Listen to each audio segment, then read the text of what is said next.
Hey everyone, what's going on? Welcome to Thursday Night Z Talks, and welcome to another edition and another live stream of Z Talks on my channel. Thank you so much for tuning in, whether you're watching live right now or after the fact. I really appreciate it. And yeah, I hope you can't hear that noise in the background. I have got like a little desktop fan on in the background because it's really warm in the UK right now, and especially with these lights to like have decent lighting in the room and stuff. It's going to hopefully not get too stuffy or warm. But anyway, yeah, thank you guys for watching live or after the fact. Thank you for just choosing to spend your Thursday or whatever day you're watching this with me. I really appreciate it. So yeah, for this first hour tonight, I am going to be live solo. And this is going to be kind of like a live stream where you guys can ask me anything, ask any questions you like, throw them in, and I will certainly answer them. And then from 9 p.m. until 11, I will be joined by guests as we talk about anything and everything and answer your guys' comments. So, yeah, really looking forward to that. You can find any guest that I'm going to have on in the description box down below, so you can go subscribe to them all. Please do. Please go show them some love and support. And also, if you're watching live, this side of the screen for me might be that side for you guys. I'm not too sure. There is a chat, like live chat section box. Leave some comments, leave some questions, and certainly, leave any comments and questions, and we will certainly get to them. So thank you so much, guys, for tuning in live, and thank you so much just for watching. And also, first question is for you guys from me is, how's your week going so far? Have you been up to anything good, anything fun? With myself, I've just been working. I pretty much haven't done much, to be honest, just been working. So, yeah, that's what my week's been like. But I have got Saturday, Sunday, Monday, and Tuesday off. On Saturday, I'm actually going over to Newcastle, and I'm going to go meet Ryan Swales, a YouTuber who I have had on the channel, and also Sam Glendenning, and we're going to go see The Flash. So, really excited for that. Going to be awesome to see some friends, and especially meeting Sam for the first time. That's going to be really cool, and Ryan's a great guy. So, that's what I've got planned anyway. So enough of me rambling just about a couple of things that have been going on. I'll talk to you guys maybe about some channel updates in a moment as well. But got a couple of comments in the chat already, so thank you guys for leaving a comment. First up is Lewis. So, hey, Lewis, hope you're well, my friend, and thank you so much for tuning in. He says, evening, Mike, looking forward to tonight's stream, mate. Well, I appreciate you being here, Lewis, and always appreciate you being here like every week to support the live streams. It means a lot, man, so thank you so much. And yeah, if you have any questions, feel free to leave them as well. Hope you're having a good week so far. We've also got Matt H saying, evening, Mike. So, hey, Matt, hope you're well, mate. And again, thank you so much for tuning in and joining live right now. And really just appreciate your support. And your guys' support's just killing it. So thank you so much. Honestly, really means a lot to me. And I'm not going to lie to you guys. I'm just going to be open and vocal about this for a second here and take the comments off screen. This week, as I mentioned before, being at work and stuff like that, I'm going to be honest, it's been a little bit down in the dumps really this week. Just like a couple of personal things going on, a couple of kind of revelations about kind of like YouTube, and just being open and candid with you guys, just about like having supporting the channel, supporting others and stuff. It's just been a little bit fatigued and just kind of taking a little bit of a toll on my mental health and stuff. So not really had the best of weeks, so to say, but I'm hoping for the weekend. I'm looking forward to that. Of course, I'm here with you guys on a Thursday night. That I'm really excited, and I've been looking forward to this all week. So yeah, that's kind of just like a little mini rant off my chest there. And let's get back to some comments anyway. But just wanted to fill you guys in just a little bit. But yeah, anyway, we've got Jason, the Old Millennial. So hey, Jason, hope you're well. He says, how you doing, my friend? Yeah, as today, man, I'm doing all right. Been at work, so finished work, and yeah, kind of just had a little bit chill time. Just been talking to Emma, a couple of like little bits about like kind of like wedding prep and stuff. And then tonight, I'm here with you guys live on Z Talks on Thursday night. So yeah, I'm doing well, and I hope you're doing well as well, Jason, my friend. Thank you for tuning in. We've also got Matt H asking. He says, what's your most possession? Sorry, Matt, I read that completely wrong. Let me rephrase that. What's your most treasured possession in your collection? Okay, I got that right. Sorry. So let me just get a drink.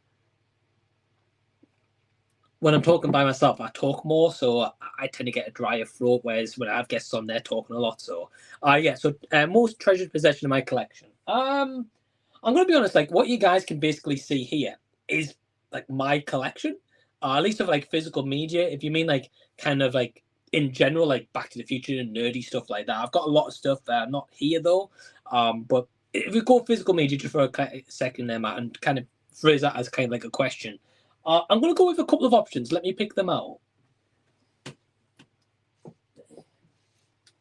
Those. Okay, I've got 3 things to show you, Matt. Firstly, thank you for the question. Really great question.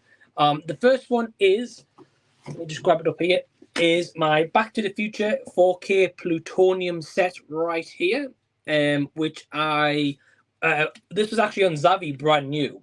At the time, it was advertised for like 110, 120 pounds, and I was like, I'm not paying that money at all for like that set. So I was like, I'm just not doing it. However, on eBay, I found this as a bargain price one time for like $59.99, so like half the price. And you get like the trilogy box set, which I know is not really worth that much now. You get a couple of like exclusive like little posters, and they're not huge, but you get like a couple of exclusives of theirs. But it comes in this kind of like sweet plutonium packaging, which I really, really like. On eBay, they were selling it cheap because they said there was some damage to the box, but when I actually received it, there's no damage like at all. I don't know if they just put that as like kind of like a protection for their side. So that's definitely number one. Really, really love that set. I think it's really cool. Second one is my favorite anime movie of all time is Your Name. I got this on collector's edition, and it's a cool like little collector's edition. You get like soundtrack and like 4 discs in there as well, which is awesome. Really love that movie, and because that movie holds like a really special place in my heart personally. Really, really love that movie. So awesome to get on like a collector's edition. And finally, last but not least, probably the best kind of collector's edition I own, and probably the best collector's edition I've seen. But I'm sure you guys could probably tell me some great collector's editions I'm like missing out on at the moment.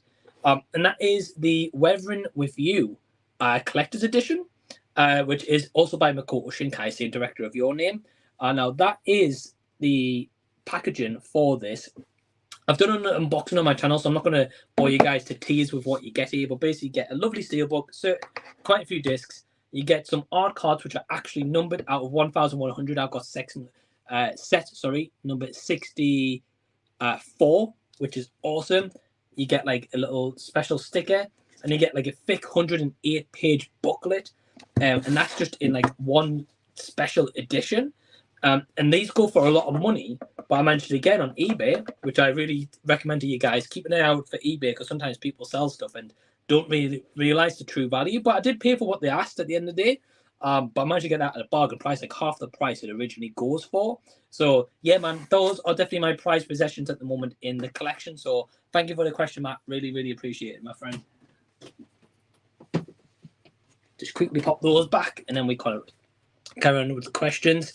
You guys are killing it with the questions so far, so thank you so much, and just thank you for tuning in. Really, really, just truly means a lot. We've got Jackson from Horsetooth Cinema saying, hey, how's it going, Mike? Hey, Jackson, hope you're well. Thank you for tuning in, really appreciate it. Great video on Willy Wonka, by the way. Yeah, thanks very much, man.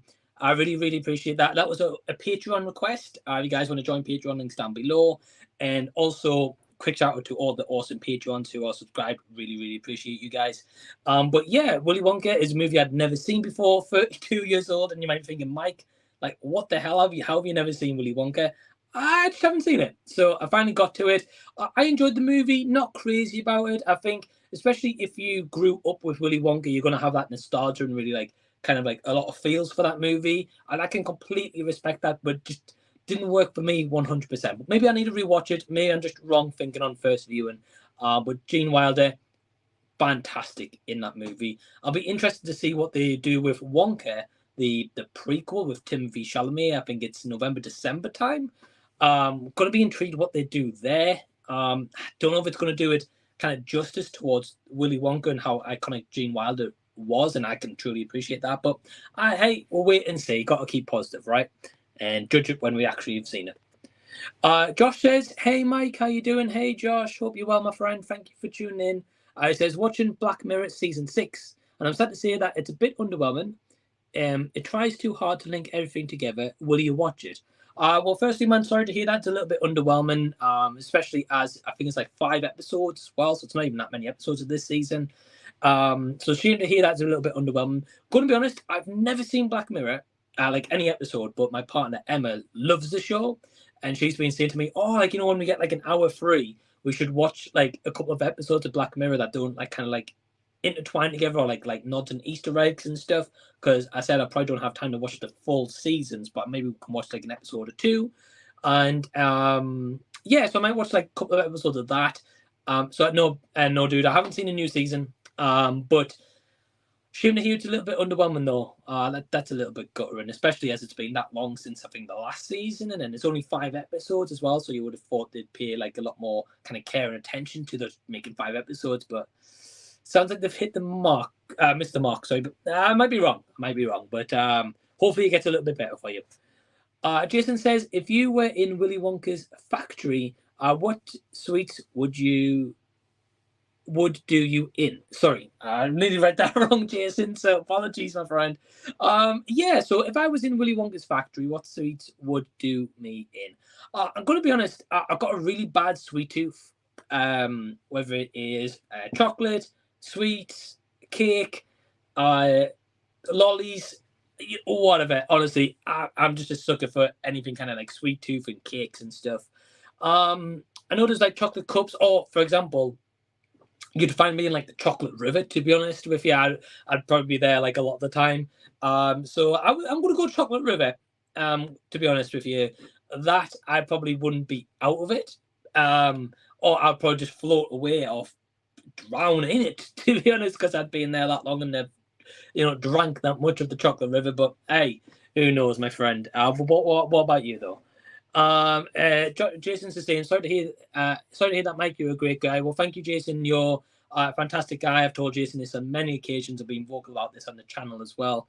Yeah, Jason's a truly terrific guy. A really, really great friend as well. So Jason will be on the live stream at 9 o'clock as well. So can't wait to speak to you then, Jason. But in the meantime, thank you for tuning in. Thank you for the kind words as well. Josh says, I've been a bit down too, if I'm honest. As therapy, I'm writing a short film script about how I feel about things. I hope you feel better soon, bud. Well, thank you, Josh, for the kind words, man. Really, really appreciate that. Very kind of you as well.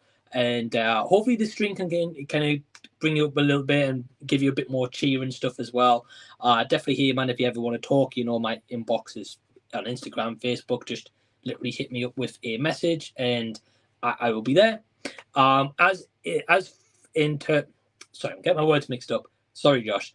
As a way you mentioned about therapy and writing a short film, I think that's a great idea. Yeah, channel kind of like any kind of down thoughts you're having at the moment into kind of like a work and like kind of show that art form out there. That's really inspiring because to be honest with you guys, like, so my book Suicide Rumor, again, link down below if you want to buy it.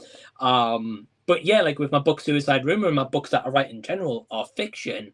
But like if I ever have like down days, like a little bit like today, or just days, like in general, if I have a down day, I kind of channel like any dark thoughts, like not like severe dark thoughts or anything, guys, just to make that clear. But anything like that, I always channel it into my book and always just channel it and filter it into like a character or like a situation that's happening in there. And I tend to find that helps a lot for me personally. I just haven't had a chance to do that today. But anyway, yeah, I say I'm here, dude. I'm here on Thursday night live stream. Glad that you've tuned in. Thank you so much, Josh, and can't wait to see the script for your short film as well. Like that's going to be really cool. I think you posted like a little teaser on Instagram earlier, if I'm not mistaken. So I'm definitely excited to see, man. So True Action start the deals. The legend himself, True Action. Evening, you beautiful Sodwell. Evening, you very handsome man. I hope you're doing well. Thank you for tuning in, True Action. Really appreciate your support as always. And he says, are you going solo, Z-Man? I've done that a few times, mate. And how did I know something like this was coming? And I probably just added to that by saying that word. No, True Action, so I'm not going solo, my friend. I'm going solo for the first hour, kind of get a little bit of Q&A, just talk to you guys. It's been a while since I've done something like this just myself. So, any comments, questions, feel free, drop them in. I know, but from 9 o'clock till 11, I'm going to have some guests on with me and we're going to talk about anything and everything. But I appreciate you as always, True Action, and your legendary comments for tuning in, my friend. Thank you so much. We've got Sinjin. So, hey, Sinjin, how you doing, my friend? Thank you so much for tuning. Really, really appreciate it. He says, have you watched Still, a Michael J. Fox story yet? Mike, it's such an incredible documentary. Yes, I have indeed, actually, Sinjin. Yes. So a little bit on my channel, maybe about 10, 11 videos ago or so. I actually got an early screener from Apple TV directly. So shout out to Apple, by the way, for the screener. Yeah, I actually got a screener to check it out about a week or so early before it actually premiered on their platform. Really, really great documentary. I'm going to be honest, in terms of if you're like a huge Michael J. Fox fan and you've read his autobiographies before, this documentary is a good way to kind of tell a little bit about his first book, especially A Lucky Man. And I think it touches on some of those subjects in that book like really well. However, with his other books that he has made, which is later on with his career and more about his Parkinson's, it doesn't really touch on a lot of stuff with that.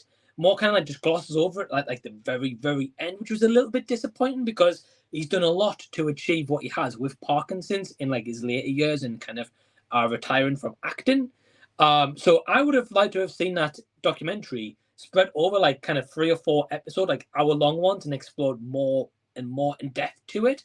But overall, like if you don't know a lot about Michael J. Fox and you know kind of like bare minimum, I think it's a truly terrific documentary. I can only recommend you guys to check out if you get a chance. But I'm glad you enjoyed it, my friend, and thank you for watching. And yeah, really, really, really great documentary. We've also got a comment from Jackson. He did actually mention on Instagram, but he has put on a comment as well. So sorry, Jackson, I did remember about Instagram. He said, what's a food that you controversially like or dislike? Okay, yeah, I guess I've got like a sandwich choice that I like, which I think is, I've heard like meant to be more for like Americans love it from what I've heard. But I really like, if I have a sandwich, this is like my go-to sandwich like every single time. And that is like peanut butter and jam sandwich, or you know, you guys call it PB&J or peanut butter and jelly. I actually really like that sandwich, and I think it's very tasty. I think the flavors actually work together really, really well. Also depends on how much butter you add. If you add a lot of butter as well, it makes it even better. Which I do like a lot of butter in a sandwich. But I'm gonna go peanut butter and jam sandwich because I know a lot of people I've talked to and they're like, really, like that's disgusting or that sounds awful. And I'm like, well, try it and you'll find out. So yeah, a great question. In terms of a food I really dislike, I guess controversial also. I don't like eggs at all. Don't get me wrong. If it's eggs in like a pancake mix or cake mix, or in England we've got something called Yorkshire puddings. Something in that is really nice, but because you can't taste it. So that's like why I like eggs in those only. But if it's like, you know, like scrambled egg, boiled egg, whatever, nah, no, I won't eat them. You know. So great question, no. So Jason says, I'm like 75% through your book, Suicide Rumor. It's well written, and I like how you write about the relationships in the family. Also, some good video game references. Well, Jason, thank you so much, man, for firstly buying the book and reading it. That truly means a lot to me. It is available, guys. If you are just interested, not here to plug it too much, but if you are interested, it is on Amazon right now, Amazon worldwide as well. So it's not just UK, it's actually worldwide. In England, it's £1. In America, it's kind of like $1 or like $1.10, like kind of equivalent. However, wherever you are in the world, it's that current a pound equivalent in your currency. I didn't want to charge too much for the book. Firstly, because it's my first book, but also more importantly for me is I'd rather people read it than charge too much and no one cares. I'd rather actually people read it, and maybe if it inspires someone, then heck, even better. But glad you're enjoying it, Jason. I can't wait to hear your thoughts once you finished it. But thank you so much, my friend. Really, really appreciate it. We've got Lewis with a question. 2 seconds, Lewis. All right. So Lewis says, what's your go-to snacks and drinks from when you watch a film, either at home or the cinema? Great question. Great question. I'm a huge foodie myself, so I love this question. So yeah, Lewis. So it depends, right? So, for example, if I go to the cinema, here in England, we have a cinema called Cineworld, which is my local cinema, and it's not around the world. I think there's an equivalent in America. It might be AMC. I think that's what the equivalent is. I might be wrong. So if I go to the cinema and I'm out the house, I'll take a can of Pepsi Max. Love Pepsi Max, and I'll also usually buy either some popcorn or like the Baskin Robbins ice cream that they have. Always flavor of the month, guys. Saves you money. You get basically same ice cream, different flavor every month, and it's actually better value. That's what I always go for.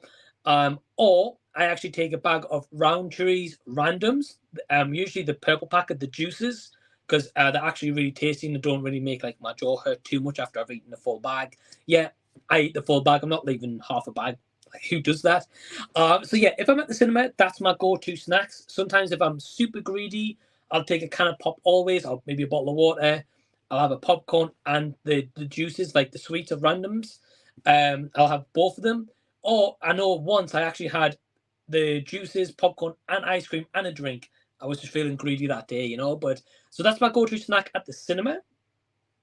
If I'm at home, however, I'll probably have a Coors Light, because I know you can buy beer in the cinema, but I'm not going to buy beer in the cinema. I'll have like a bottle of Coors Light when I'm at home, with usually some kind of low calorie like Judd's ice cream. So two kind of different go-to snacks. But that's what I really enjoy when I'm at home. I feel like more comfortable, just kind of like sit back, relax. I can pause a movie, worst case scenario, go get another beer, or maybe pour myself some popcorn if I'm feeling like extra greedy. But what about you guys who's watching live right now? What's your go-to cinema snack or go-to snack when you eat, like eating a movie at home? How can you eat a movie at home when you're watching a movie at home? Let me know in the comments. So thank you for the question, Lewis. I've got the viewer Drew saying, "Hey everyone, what's up?" So hey Drew, you legend. You always tune in every week. So hey Drew, hope you're doing well. Thank you for tuning in once again. You do also leave a comment, and I will get the Matt's comment in a second. He says, "Good news, got John Wick 4 on Blu-ray today. I still haven't watched it yet, but I can't wait to watch it." Well, awesome, Drew. Glad that you picked it up, man, and glad that you can't wait to watch it as well. I will say I enjoyed the movie. Some of the action in that movie is superb, and some stuff that you've probably never seen before in an action movie, at least not for myself anyway. Maybe you guys have. I thought the action was truly incredible. Definitely just suspend disbelief, Drew, if you haven't already when it comes to the John Wick movies, because otherwise it might cause maybe for you to not enjoy so much of the movie. That's all I'll say without spoiler for you. But yeah, I enjoyed the movie. Very curious when to see they're going to go with this franchise next, being honest. But glad you picked up the Blu-ray, and I hope you enjoy the movie, my friend.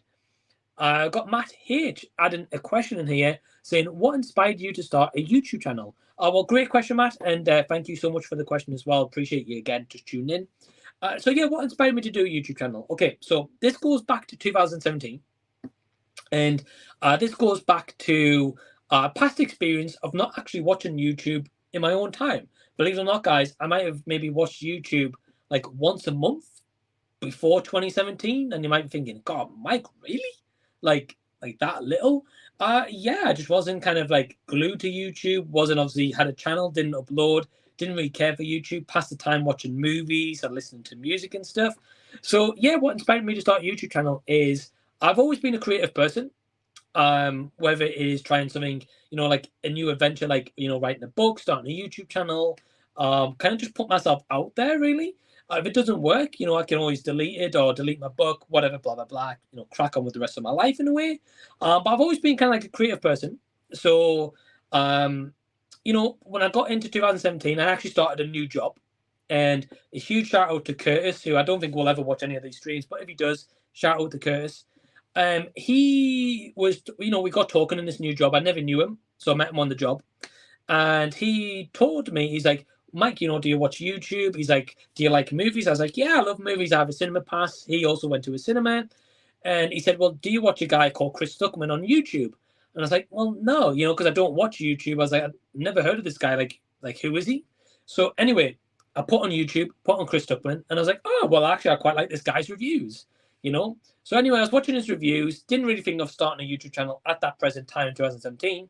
But as the time kind of went on a little bit, I was watching Stuckman, and I was going to the cinema every week like I normally did. I think one year I saw like 165 movies at the cinema, which is like quite a lot for in the UK because we don't get as many releases as like America does. Otherwise, I would have been there more. And I know some reviews that he did. I was like, wow, like I completely disagree with this guy. I was like, I think he's completely wrong on this movie. although I respect anyone's opinion. If you love a movie, great. If you don't like it, then that's fine. You know, I don't mind. Everyone has entitled to their own opinion. But I was just like, I really disagree. I'm like, I don't see the angle where he's come from with this review. And I'm going to be transparent with you guys. I can't remember what review it was. I know he's done a couple since I've disagreed on. But yeah, it just, I don't know. I disagreed with him. And I was like, you know, I would love to just put my thoughts out there and what I think about movies and TV shows kind of going forward. If people enjoy my videos, great. You know, I appreciate any of you guys generally supporting the channel and watching along, you know. But yeah, I disagreed with him. And I thought, well, look, I'm going to put myself out there. I'm going to flick the camera on. I'm going to record. And I mean, if you go back and watch my first video, like, you know, Riverdale season 1 with my friend Andy, or even the second video, the Intent 2. I mean, if you watch that review compared to, say, like a Willy Wonka or Jagged Mind that I've just released on the channel now, look at the differences. It's absolutely astounding, like how far I've come. But yeah, man, that's what's inspired me to start a YouTube channel, just to get my voice out there. And if people listen to it, amazing. If they don't, then that's fair dues. You know, I'm not for everyone, and that's the beauty of YouTube. Like all of our channels, we're not going to be for everyone, you know. So yeah, that's what's started me a YouTube channel. But thank you so much for asking the question. Noran Rad, 2 seconds. Firstly, my bro Noran Rad is in the chat. So hey, Noran, hope you're well, my friend. Thank you so much for tuning in. He said, "What up, Mike? I'm just chilling in the backyard with the kiddos in the pool, having some summer fun." Well, firstly, Noran, hope you're having a great time, man. Thank you for tuning in. Shame that you can't make it tonight, but definitely get you on C Talks in the future. He says, question, however, what is your favorite summer memory from childhood? Great question. However, this one is an easy one for me. So a little bit letting you guys know a little bit more into my personal life here. So when I was younger, especially like around summer times, I used to have an auntie who has been passed away for many, many years now. So rest in peace to my Aunt Lily. And what happened was, when I was younger, me and my brother Joe, who you guys have seen on the channel many times, the Chosen One, great YouTube channel, go check him out. And what happened was, we would either be with my auntie or my mum, right? Be on like separate times or sometimes together, it depends. So either way, my auntie would take me down to a place called Seaburn, based in like Roker, Sunderland. If you guys don't know, Google it, really nice beach.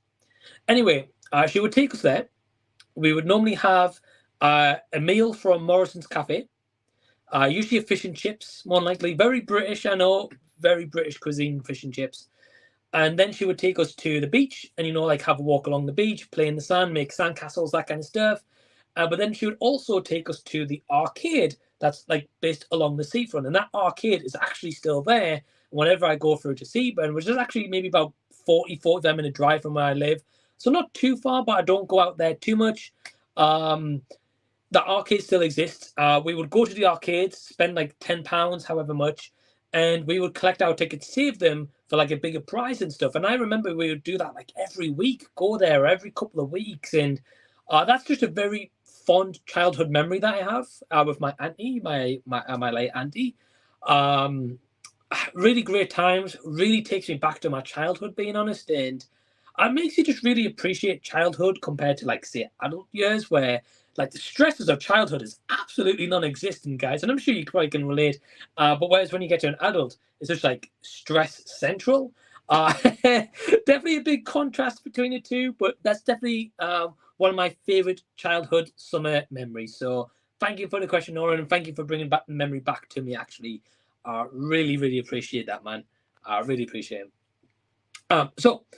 Adam from What the Gym is in the house. He says, hey, Mike. So, hey, Adam. Hope you're doing well, my friend. He says, we all get down at times. Yeah, for sure. He says, and for me, watching your streams and other people's streams really make my day. Well, that's lovely of you, Adam, and very kind comment, my friend. So thank you so much.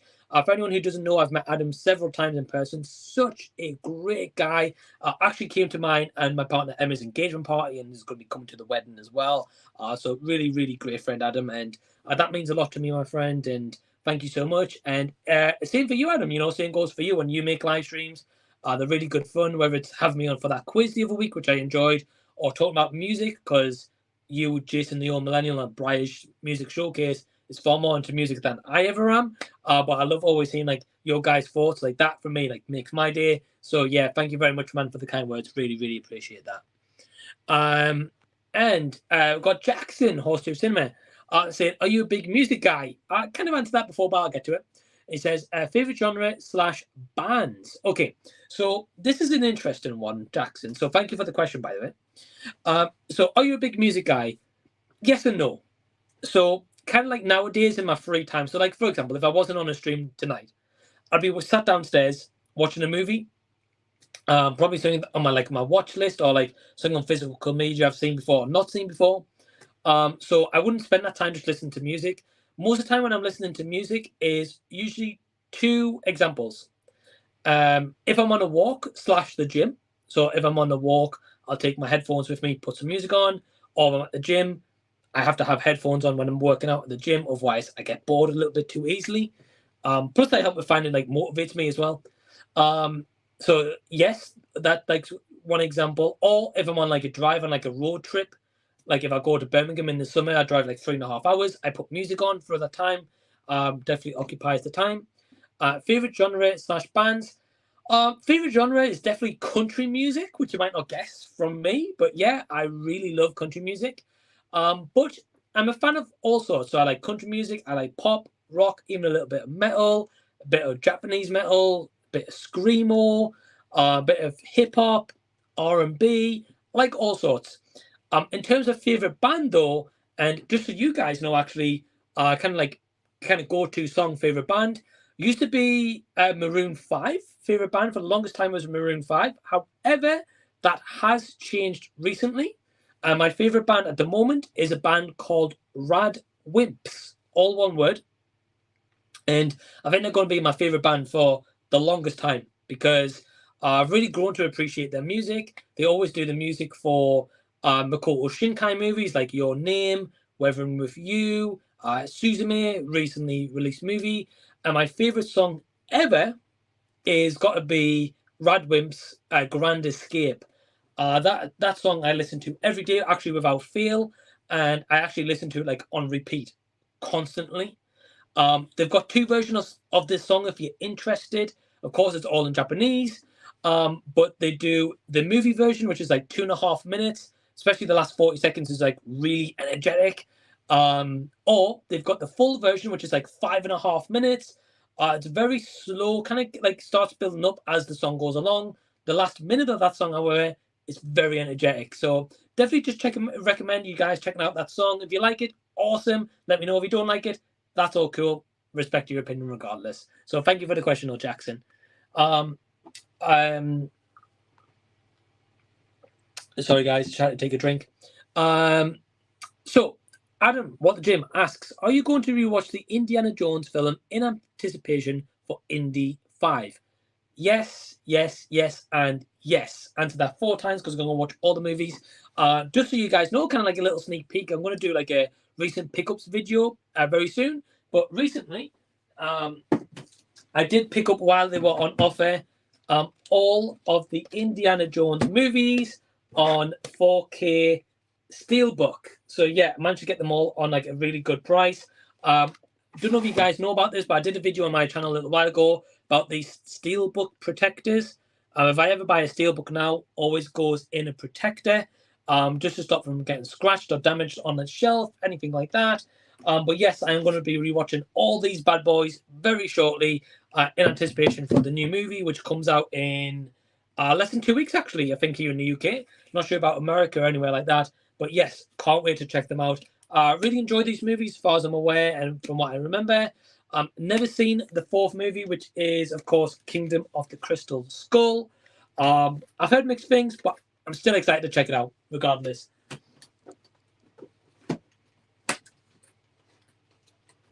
So thank you for the question, Adam. I've heard bad things about that movie, but I'm still excited to check it out. We've got Rob from Exploitation Reviews. So hey Rob, hope you're doing well. Thank you for tuning in.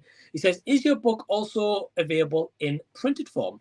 I'm old and don't like these new fangled ebook things. Fair enough, man. Everyone is each to their own, which is cool by me. It is not on printed form at the moment. However, not to say that won't happen in the future. All it is, I did launch the book on June 1st. It's been a pretty cool launch. Quite a few people have checked it out already, as far as I'm aware. Haven't heard many reviews. I've heard one. Someone really enjoyed it, my friend Stephen. I said to him, don't be biased. Just tell me flat out. He said he really enjoyed it, which is good.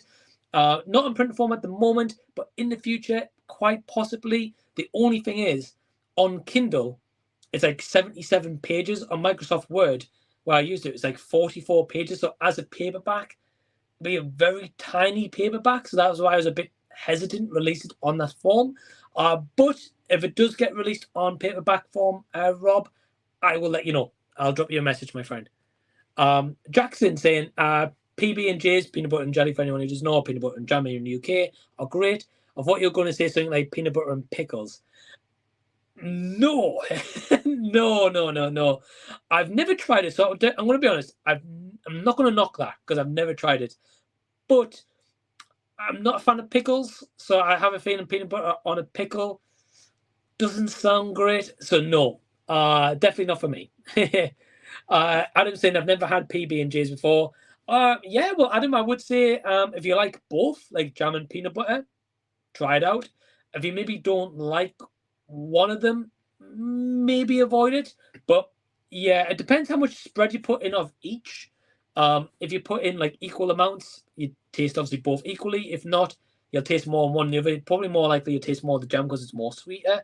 But yeah, if you do try it, let me know. He says, I didn't know those are like an American thing. Yeah, I think PB&J's is very American as far as I'm aware. At least that's what I've heard anyway. It's not like an expression we use in England, being like, "Oh, you're gonna have like a PB&J sandwich." Like we don't really use that, and you can't buy them from like restaurants or like cafes. I think it's more like American, but hey, I might be wrong. I'm not too sure. Adam, what the gym says. What are your thoughts on curries? Do you like them? And what's your favorite? Okay, so he's talking about like curries foods, not curries, the actual like electronical shop, by the way, for you guys who aren't aware. So curries, yes and no. Reason, okay, I'll get to this answer very quickly. So basically, Adam, to answer your question, I do like curries from what I've had before. The issue is I've kind of been vocal about this on the channel, and you guys have probably seen this on the one chip challenge video I did for my 1,000 subscriber special. I haven't got tolerance for hot food. Like, it doesn't sit well with me. I can't handle it very well. I break out on like kind of like those sweats, which isn't nice. I get a little bit dizzy at times, so I'm just like I kind of stay away from it. But I do like a chicken korma. I do like a kind of like chicken tikka masala, which is kind of like the very weak options with curries, if you class them as that. So I like those. The other ones. What the heck's the other ones? Other ones, I've never tried, so I can't say too much. But if it's hot food, not happening, my friend. Lewis saying, good choice, Mike, about the go-to snacks for cinema. Awesome, man. Thank you very much. Really, really appreciate it. If you've got some go-to snacks, let me know. Sinjin says, have you ever fell asleep watching a movie in the cinema, Mike? Yes, I have indeed. I've fallen asleep a few times, actually. Not many, but a few times.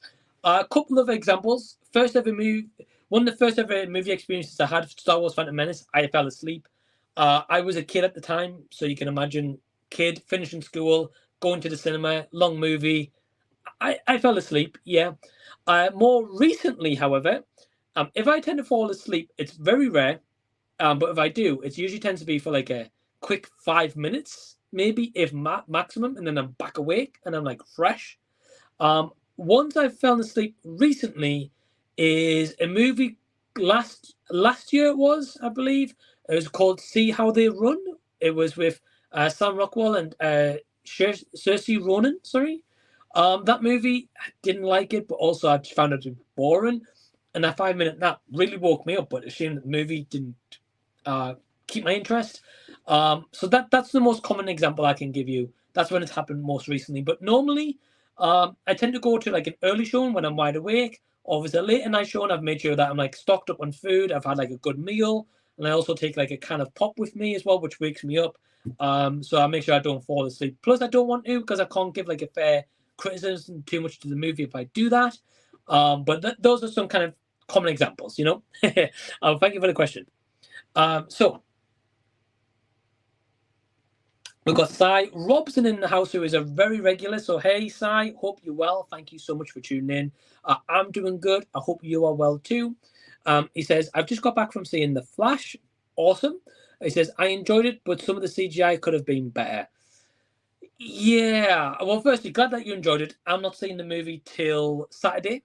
So you guys will see his review on Saturday. Got the thumbnail ready, but of course got ready to change my picture ready to equate to how I felt about the movie. Yeah, I'm looking forward to it. The trailers have definitely got me excited for it. However, some of the spots in the trailers with some of the CG they've shown, I've been like, looks a bit dicey. But I'm used to bad CG with like the Asylum movies, and most recently some of the like shots in the newest Transformers movie was just terrible CG and green screen. It's kind of to be expected from superhero movies. We're not going to get like epic level CGs like we've had like in the past. The artists nowadays are just too rushed, unfortunately. But glad for the most part though you enjoyed it. That's awesome to hear. If you're still watching Sai, what would you give it out of a 10? Let me know. Rob says, at the movies, I might buy a beer, but I'm not one for snacks. Sometimes I take a flask of bourbon. Well, that's actually really, really awesome, Rob.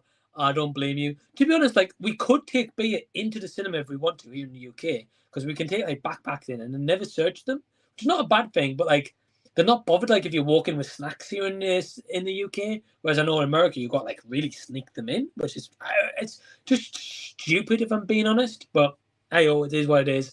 But I don't blame you for buying a beer. I probably would if it wasn't too expensive. But like, for example, just to give you an equivalent, at like the local shop, for example, like Sainsbury's, for example, you can buy like 4 cans of Coors Light, for example, just for like £4.20, which, you know, it's not the best of deals, but you know, 4 cans could be worse, right? For like one kind of bottle of beer in the UK at the cinema is like £5 for like one bottle. And I'm just like, I can buy a 4-pack for 80 pence less, and I've got 3 extra cans. So why would I do that? But yeah, if you're taking a flask of bourbon, don't blame you, my friend. Really don't blame you. But great to hear. Horse Tooth Cinema says, speaking of Chris Tuckman, are you excited for his feature Shelby Oaks to come out? Yes and no. So again, just going to be transparent with you guys like I always am. So yes and no. Simple reason is, firstly, I admire the guy for wanting to make a movie, for wanting to, you know, get a big feature out there as a first ever movie, especially with his name on YouTube. People are going to expect a lot from him, from having like 2 million subs. They're not going to expect like, you know, like a cheap kind of like short movie on YouTube that costs like $10 in America to make. They're not like, people's going to trash that straight away. So of course, to maybe launch himself in like kind of the movie industry, he wants to make a good movie, right? So I can respect that to the absolute maximum in terms of that. And also the fact that, you know, he wants to make a good movie. Appreciate that completely. And the fact that he's actually got some known actors like Keith David, and he did like a kind of like a what's it called, man? It's not Just Giving. It's kind of a Kickstarter. I think he launched a Kickstarter. I think that's what it's called. Sorry. So he launched a Kickstarter to, you know, for people to help contribute towards the movie, and so he could make the best movie that he can, right? I appreciate that. The issue I've got with this movie, right, is I'm still going to check it out. Don't get me wrong. I'm very curious to see if it's a good horror movie. If it's going to be one that's going to hold the test of time. If it's going to be a memorable first feature. If it's just going to be a meh kind of movie. I'm intrigued, probably like anyone else. The issue I've got with this movie, though, right, is, and I'm not trying to call Stuckman out here or anything like that, but one thing I don't agree with is the fact that he is now asking for extra money, right, for special effects, like VFX, right? And I can't imagine how much that stuff costs. I wouldn't have a clue. I'm not in that industry, so I can't comment how much that costs. Now, he is asking if people can afford extra money, which they don't have to do. At the end of the day, it's up to anyone to spend that money, and I respect that. Everyone's got a choice.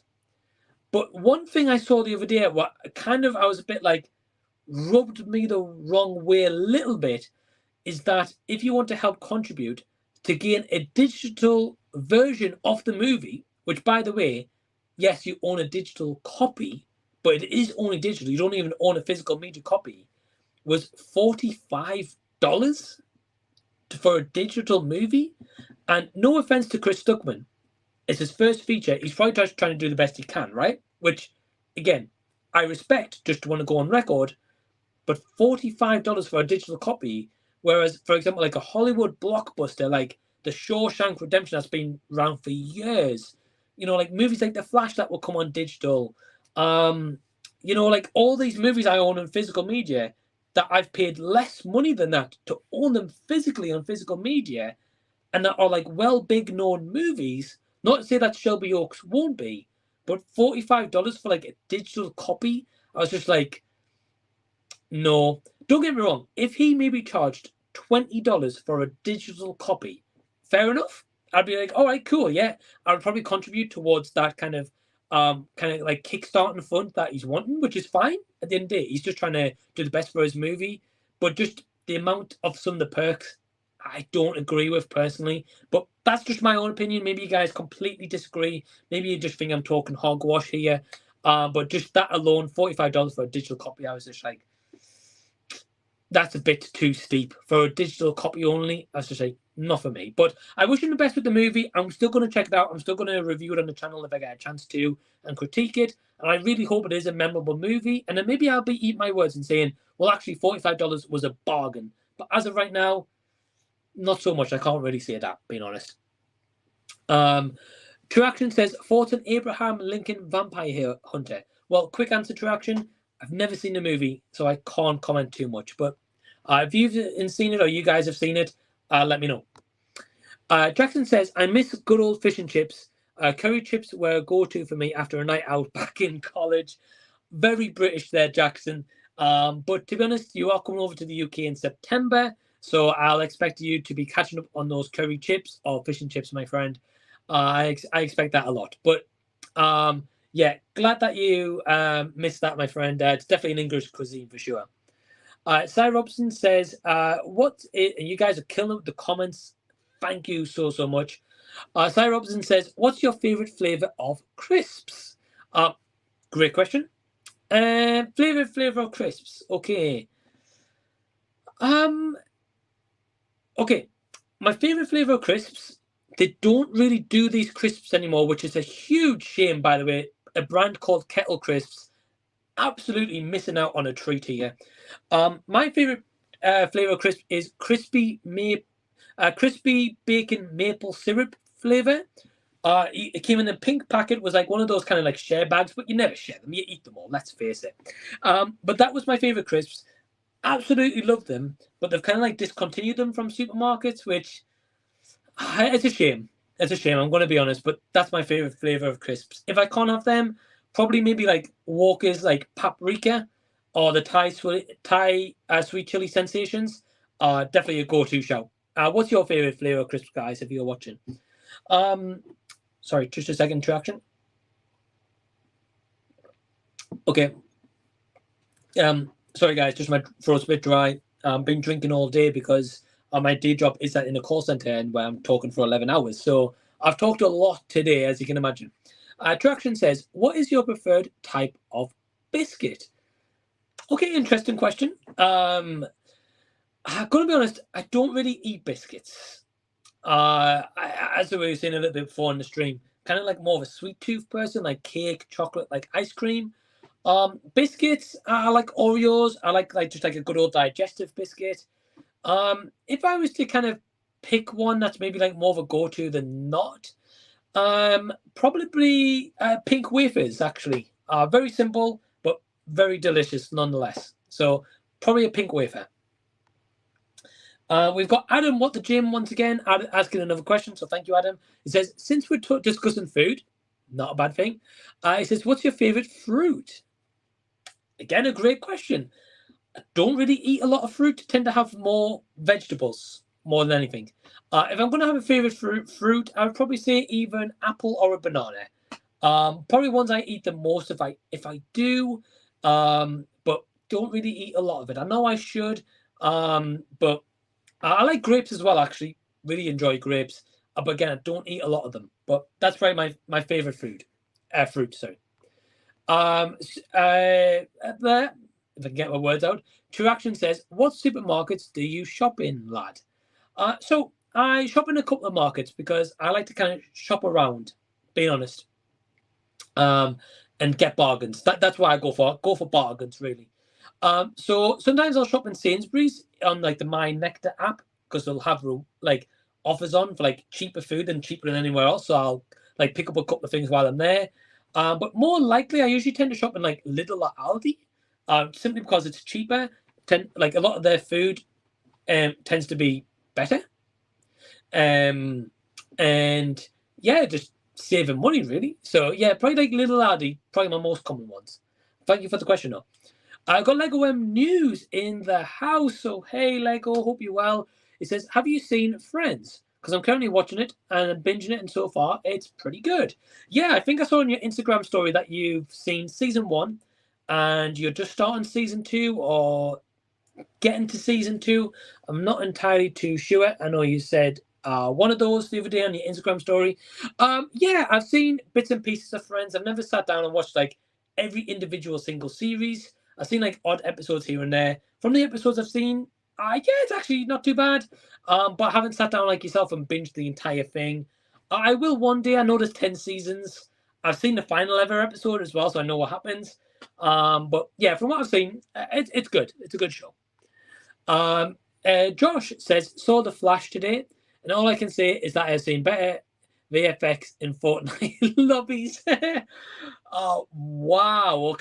Okay, that's not great. Well, sorry to hear that you didn't enjoy The Flash, Josh. Being honest, I know you don't like superhero movies that much, so I didn't expect anything great. I mean, I would have been shocked if you really, really, really enjoyed it. But not a bad thing, but I just know like your kind of taste more in movies from like getting to know you. But yeah, I mean, I'm still intrigued to see the movie. I'm going to take it for what it is. I'm expecting some good CGI. I'm expecting some bad CGI. I'm just intrigued to watch the movie, you know. But shame to hear about your experience with The Flash, though, man. But thank you for tuning in. Video Tasty says, evening, Mike. So hey, Gareth, hope you're well. Thank you so much for tuning in. I really, really appreciate it. Cy Robinson says The Flash gets a 7 out of 10 from me. Well, that's awesome. That's a good rating, so I'll take that. I'm still going to just go in completely open-minded. Take it for how it goes. If it's good, great. If it's not great, you guys are going to hear about it regardless. You know, if you decide to tune into my review, that is. But yeah, a 7 out of 10. That's it's good with me. I'm happy with that. Sinjin says, what's been your favorite decade for movies to date? Good question. Tough one to answer, simply because, as you guys are aware, as I've documented quite a few times on my channel so far, I have not seen a lot of like the classic movies, so to say. So a lot of my physical media collection, as you guys probably have seen or have showcased some videos before, are more kind of like modern titles. I can't really say I have a favorite decade. Of course, my favorite movie is Back to the Future, which is from the 80s. So I guess you could maybe say that answer because I like Beetlejuice, I like Ghostbusters and stuff from that decade and other 80s movies. But don't really have like a go-to decade. I like individual movies from like individual decades. But if I have to like have an defining answer, we'll go 80s for now. We'll go 80s. Well, thank you for the question, though, Sinjin. Really appreciate it. Yeah, Jackson says, yeah, they jack up the prices of beer at cinemas. Guinness in Dublin is normally like four to £4.50 to like €6, but at the cinema is always more. Yeah, I mean, I appreciate they got to charge more to make profits at the end of the day. Like, I respect that, but sometimes it's a bit too much money to make the profit on, and they maybe don't need to charge that much. But you know, it is what it is. It's just one of those things. We've also got a guest waiting in the wings, actually, so we'll get my guest on, and that is Amy. Hello. Quickly take off my pajamas. How are we going? Legend. Hey, Legend. How are you? Yeah, good. Thanks. How are you? Good. It's been a while since you've been on the stream, so great to have you back. I know life's been pretty fun up until last night, hasn't it? So yeah, I've been busy. I Yeah. miss being on. Obviously we've talked every day anyway, so it doesn't matter. But yeah, I've missed actually like seeing you on, so it's good. Yeah. Yeah, well, same goes for you, and it's always nice to have you on, and always usually get you on with like Ryan and Rashad and Norin and like those guys and stuff. So, And the but- bastards are all watching The Flash instead. right, They doggers. are you going to check out the movie? Yeah, I got screeners for it, so I watched it already. Yeah, it was really good. I really enjoyed it. Oh wow! When did you check it out? Tuesday my time, so that would have been your Monday. Wow. Yeah. Wow. Okay. Yeah. I'm surprised you haven't got a review up for that already. Well, I don't know. I thought about doing one, and then I was like, everybody's going to be doing it. And then I had a look on YouTube, and there wasn't that many that had actually seen it yet. So I was like, maybe I should. And then obviously life happened, and I haven't done it yet. So yeah, I've watched quite a few movies that I haven't done reviews on yet. The other night I watched that. I don't know if I pronounced it right, but Sisu, is that how you pronounce it? Yeah, Sisu, yeah. Yeah, I watched that, which is not something that I typically watch. And I thought, wow, I should review this. Like, this is different content to what I would normally do. And then I get the same thing, life. So yeah, I should get around to that sort of stuff. Okay, yeah. Yeah, no, that's fair enough. I think with The Flash as well, like, it's going to be a big topic for a good couple of weeks. Yeah. I think at least until the end of the month when Indiana Jones comes out anyway. Yeah. Oh, Barbie. Yeah. When Barbie comes out in July. July, right? Yeah. Oh, here. Yeah, I think I think the next big one's Indiana Jones, if I'm not mistaken. I think. Okay. Then it's like Mission Impossible, Barbie, Oppenheimer. Big movies coming. I saw that another Mission Impossible. I was like, oh, they've got the like cutout for it up already. You know, they've still got the cutout up for Guardians. I was like, okay. Really? Yeah, and no cutout for Flash. I was like, okay, that's not very good marketing, but all right, whatever. Unless the cinema just didn't get a cutout for the Flash. Maybe. Anyway. I mean, I guess Guardians is still a big movie, I guess. I didn't think it was still out in cinemas though, but maybe it is. I don't know. I think here in the UK, I think like my local cinema might be showing it twice a day. Oh, so it's still on then, yeah. All right. Not by much. It'll be on Disney Plus next month probably, but yeah, good sound. So yeah, I'm not too sure, but anyway, great to have you back on, Jamie. The link to Jamie's channel is down below in that description box. So if you're not subscribed to Jamie Lee, whose channel name is in the front row, go subscribe to her. Go show her some love. Let her know that I sent you, or you saw a channel from Z Talks. Let her know. We really appreciate it. We have also got some other guests in the wings as well, so we'll bring them on a little bit early, but here they are. We've got Jason, the old millennial, the legend. Hey, Jason. Hey. Hey, Jace. Good. How are you? A little tired. Just did 3 nights in a row, and I got 3 days off, so I'm in rest mode now. Good. Well, appreciate you taking the time, man, to join, especially after you've had a couple of days at work as well. So thank you for joining, Jason. Link to Jason's channel is down below, also in the description box. Go subscribe to him. Let him know I sent you. And Jason, are you going to be checking out some movies in your time off? Yeah, I'll probably try to. Do you mean a theater or just in general? Yeah, like in general. I know you recently caught up with Avatar: Way of Water. Yeah, finally saw Avatar 2. Caught up with that one, so I'm still catching up with some movies from last year, and then I'm trying to catch up with the movies that came out earlier this year at the same time. Right. A little slow moving. I'm trying to watch. I've been watching Dungeons and Dragons: Honor Amongst Thieves. Oh yeah. And I'm like halfway through that movie, and I'm really liking the movie so far. It might be a top 5 movie right now. The way it's going, I'm really enjoying it. Yeah, so there's definitely a lot of movies on my list that I need to see. I want to see The Covenant. That looks like an interesting movie. I've heard good things about that. Yeah. So it's like, I want to see that. I have a list somewhere. I'm sure there's some other movies. A very big list. Hey, Jace. Yeah, big list. Like Air. I haven't seen Air yet. I'd like to see that. Air's a lot of fun. Yeah. It's a good backstory about Nike, anyway. Yeah, I'm hearing good things about that. So, yeah, definitely some stuff. I don't know. I may watch Renfield. I don't think it'd be that good, but yeah, I feel like I need to see it just to see what goes on. Yeah, it was crazy fun. Yeah. Yeah, I just turn saw your brain off. Sisu as well. Sisu, I just watched, I think this last week. So yeah, Jamie was just saying that as well. Yeah. So I caught up with that one finally, and yeah. What did you think of that, Jace? Yeah, I thought it was just way over the top and unbelievable that took me out of the movie. Like, he survived some things that he should not survive in the movie, and I'm like, this is stupid. Yeah, it was crazy. Hey, Pete. Hey, Sam. Hello. Hey, Pete. Hey. Hello. Hey, Hi, Sam. Hi, guys. You alright? Yeah. How you guys doing? I'm not too bad, mate. You know, I can't complain, Mike, because we've had like beef or whatever over here, haven't we? Yeah. All I've been doing is complaining. That's all you ever do, Pete. What? Nah, just kidding. Yeah. Honestly, Jamie, I'm not kidding. Like recently in the UK, it's been like Australia, like hot weather. Yeah. I know. Crazy. I saw Lisa post something up, and the weather was like nearly 30 degrees. I was like, "Welcome to my world, girlie." Oh, it's dreadful. Oh, it should be nice. Should be good, Pete. Go to the beach. Oh no, Yeah. I'll be burning and I'll get hay fever. My eyes will be horrendous. I'll be exploding out there. Oh no. Do you know what, I sit in with the curtains closed like a vampire. Watching the movies. Yeah. Yeah. Sit on the couch. Hey man, got the yeah. I mean, it's just really warm at the moment. I mean, like I don't know about you guys, right? But like right next to my window here, I've got like the little window I can open. But the other week when I was on a stream, like Emma, I think was coming in from work or something, and she's like, "Gee, Mike, I can hear you from like the bottom of the street." I was like, "Oh crap!"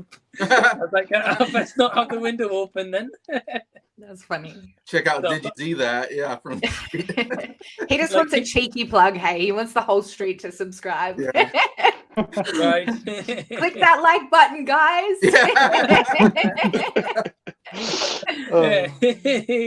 Imagine. I found out you're from your street from next door. I was like, "Oh, mint plus." Yeah, I heard you from next door. But anyway, I just want to say thank you firstly to Jamie, Jason for joining the stream. Also, the link to Pete PlayTendoGuy's live stream channel, down below description box. Go subscribe to Pete. Thanks. You're welcome, mate. Does Wednesday live streams every week on his channel, and also as a co-host on Scott's channel on Fridays. So go check out Scott as well. Really great guy. Thanks, mate. Welcome. It's a shame Scott was meant to be on tonight, but he's had a couple of things on, so he'll probably be back next week. Okay. Yeah. But we've also got Sammy G in the house. DJ That's Sammy me. G in the house. Yeah. The link to Sam's Instagram, because he doesn't have YouTube, is down below in the description box. So go check Sam out on Instagram. Thank you, mate. Welcome. And yeah, go and actually meet Sam in person on Saturday as well. So that's going to be cool. I can't wait, mate. Big fun. Because I was gonna say, Mike, you know, like 2 weeks ago, I don't know if you know this, but I met John Mondo Chelovic Movies in person. Yeah. And it's just, you know, it is amazing that I'm you know, I mean, he is. I'd love to meet him in real life. He's incredible, mate. He was absolutely down to earth when I met him, and now I'm meeting another Northeast legend like 2 weeks later, like after John. So yeah, it's absolutely great. I'm hoping to maybe meet with Nigel at some point in the future as well. That would be really good. Yeah, I mean he lives local enough, so yeah, can happen. Yeah, definitely. Well, again, just thank you guys for all joining in. Really, really appreciate it. We've got quite a few comments in the chat section, so we'll go to a couple of comments. Yeah, Adam was saying I just checked out Grand Escape on Spotify, I'm assuming. Said pretty good song, even though I don't know the song lyrics to it. Yeah, talk about this before. It's a song from Weathering with You, the anime movie. I don't know if you guys have seen it. No. Weathering with You, yeah. I don't mind that one. It's pretty good. Okay. Oh, you've seen it, Pete? Oh, that's awesome. Yeah, I've seen that one, but I haven't seen Your Name. Oh man. Yeah. If you like that one, Pete, I think you'll definitely enjoy Your Name, being honest. I know you've talked about that one a lot. That's one of your favourite films, isn't it? So I do want to check that one out. I don't shut up about it, being honest. So yeah. Also, it's also I think on Blu-ray and HMV for $2.99 as well. So pretty cheap. Wow, I'll go H&V at the weekend and purchase it, I think. Purchase! Yeah. Purchase it! We're off to H&V on Saturday, aren't we, Mike? Yeah, I mean, I'm gonna have a look there while I'm there. Yeah. I always do. That's awesome. Probably not pick up anything, but I'll have a look. I was going to say, Yeah. you're going to make some purchases. Yeah. Sorry, Pete. Maybe. Yeah. Too good. I tell you, I was going to say, Mike, I tell you what, I'm actually eyeing up at the minute that H&V first edition of John Wick 4, which looks amazing, man. There's like that similar version to, you know, like the Fablemans, and then I think for an extra $5 you get like the steelbook with the map of. It's like a map or something, which it looks fantastic. Yeah. So yeah, that'd be really good. So I'm probably going to eye up at that, and I might try and pick up what was it, that new film Broker that came out earlier this year, which is really good. Oh right. No, I don't think I've heard of that movie, to be honest. It's from the same director of Shoplifters, which is one of my favourite films ever. Oh, okay. Never heard of that movie till tonight, so it's new to me. No, sounds good, mate. Yeah, and I saw like the John Wick Steelbook. That's really, really nice set. I didn't even know it existed, mate, to be honest with you, until like people, you know, showed it on their YouTube, and I'm thinking, wow, this looks amazing. And I actually love John Wick 4, so I think I'm gonna have to. I don't know if I'll get the Steelbook version, but I think I will get the H&V first edition if I can, because I love the movie. Yeah, I get you, mate. I don't blame you. It's a good movie. Jason, are you going to be adding John Wick 4 to your collection, do you think? No. Nah. I know you love the other movies, but you weren't huge on that one, though. No, I was hugely disappointed with the fourth movie. Okay. Yeah. What didn't you like about it, Jason? Just out of curiosity. I don't know. It was I didn't like the ending for sure. That was a terrible ending to the movie. Okay. I thought the action scenes just felt like a retread of the previous movies, except for the Paris scene. The Paris scene was really, really good. Like that was one of the best scenes in the John Wick franchise. The whole fire gun with the top-down view, like amazing scene. All the other scenes, I was just like, oh, this just feels like a retread of the other movies in a way. And I don't know, I wasn't crazy about the villain. The villain felt like the same villain from the second movie. I definitely got that as well. Yeah. So there's so many things where I felt like they're just repeating themselves, and it didn't. I don't know. So I kind of looked at it like, gosh, it didn't feel like they had any new ideas. Did you thought the length was too long at nearly 3 hours? Yes, and it was too long for sure. Yeah, and I hate the fact that he falls off of like 2 buildings, gets right back up. He gets hit by 5 cars, gets right back up, and I just like, this is stupid. I don't like this. Mm-hmm. And the scene when he just falls down the stairs as well. Yeah, he falls down. I know. And he falls down. Yeah. Oh man. I don't. I mean, do you guys know how many stairs that was? 200 odd, I've heard. I know. 200. And he didn't need to. I'm like, you could stop yourself, but he just kept rolling. And I'm like, why not put your hand out and like grab a rail, or I don't know. It felt. I think he was. Yeah. I think he was just knackered at that point, probably, mate. I hated the blind assassin. That was the stupidest character. There's no way a blind guy could shoot people without, I don't know. Was that Donnie Yen who played him? Donnie Yen, yeah. Yeah. And you can't sword fight blind. That's stupid. I don't know. Yeah. Would you give it a rewatch though, Jason? Yeah, I probably should rewatch it. Yeah. Yeah, because especially I know like Jason's huge of the franchise as well. Yeah. So. That was so shocking to hear that he didn't enjoy it, hey? Because he likes all John Wicks. And you were pumped for that. That was your most anticipated of the year, wasn't it? Yeah, that's all I talked about. I was saying John Wick 4. Like the whole year, I was like, oh, John Wick 4, I'm so excited. And then I was like, oh my gosh. Like, what did you think of the tracker with the dog? Did you like him? I thought it was such an unnecessary character. There were so many characters that weren't needed. There's just too many characters in this thing. I don't know. Yeah, I the thought tracker. what's Yeah. his name The deal was with a the bit tracker. wasted. I didn't get his motivation at all. What now? Now I'm worked up. I don't get what was going on with that tracker guy. Like he just wanted Setting more up a money. future Was that his whole spin-off, thing? no doubt. He was holding out for like tons of money. It's like that's not enough for me. I Yeah, liked I mean, Winston. Yeah. Sorry, Mike. I was just going to say I did like Winston in it. In John Wick 4, he was cool again. Ian McShane's always a delight to watch. Yeah, He's a great actor. definitely, mate.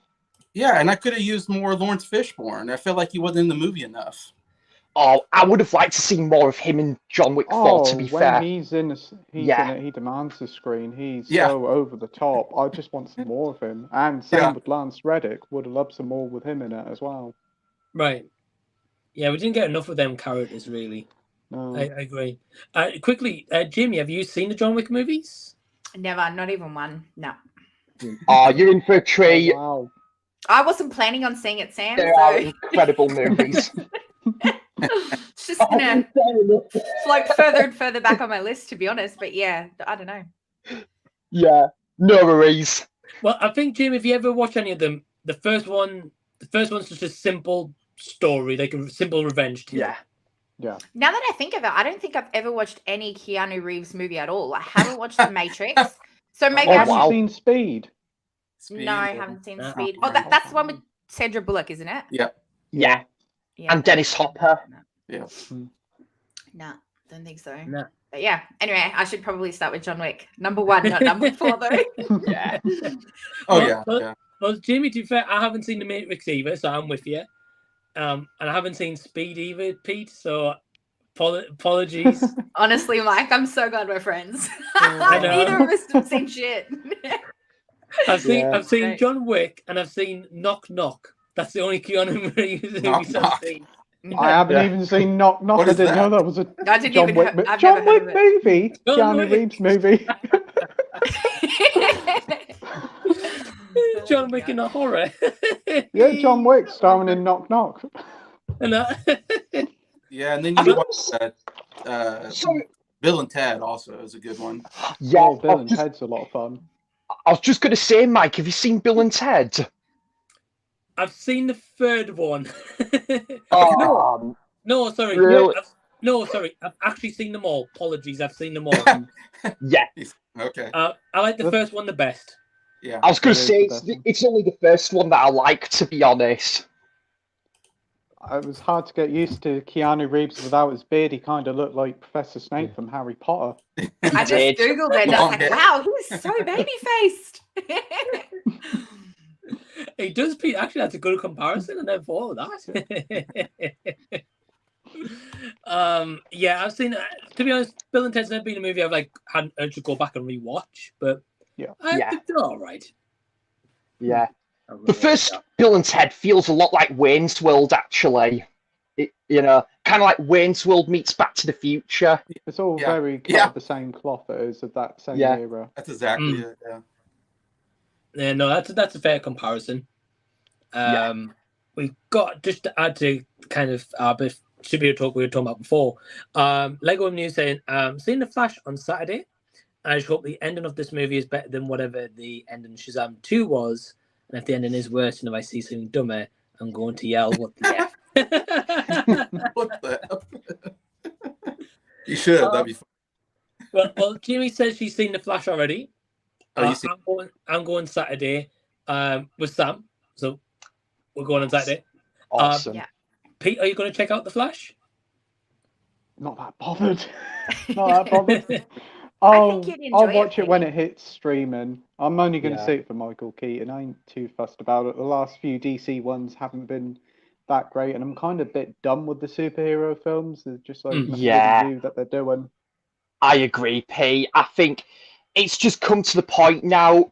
Marvel and DC, it's just come to the point we've just seen it all before now. They're not breaking any new ground. I will say I did really enjoy Guardians 3. That was I really need to good. see that But one. oh, it's really good, mate, to be fair. But anything, like in the MCU in the future, I'm not bothered about, mate. I just can't. get that excitement about Marvel like I used to. This is how bad it's getting. I'm more excited for Fast 11 than I am the next MCU film. Yeah. I'm more excited for the Doctor Who 60th specials and anything like Marvel. I'm more excited for Fast and Furious than that as well. Really? Hey, each to their own, of course, mate. Pete wants to see more family. That's all he wants. Man, I still think the hottest take this year is that woman at the cinema when I saw oh yeah, Spider-Man Across the Spider-Verse. She came out and said Fast and Furious was better than Spider-Man Across the Spider-Verse. Oh wow. Yeah. Hottest take this year, I think. What did you think to it, by the way, Mike? What, Spider-Man or Fast and Furious? Fast X. He was the one that said it's better than Spider-Man. I did, yeah. It was secretly him. It was really. It was. You caught me out, Jamie. Damn. No, mate.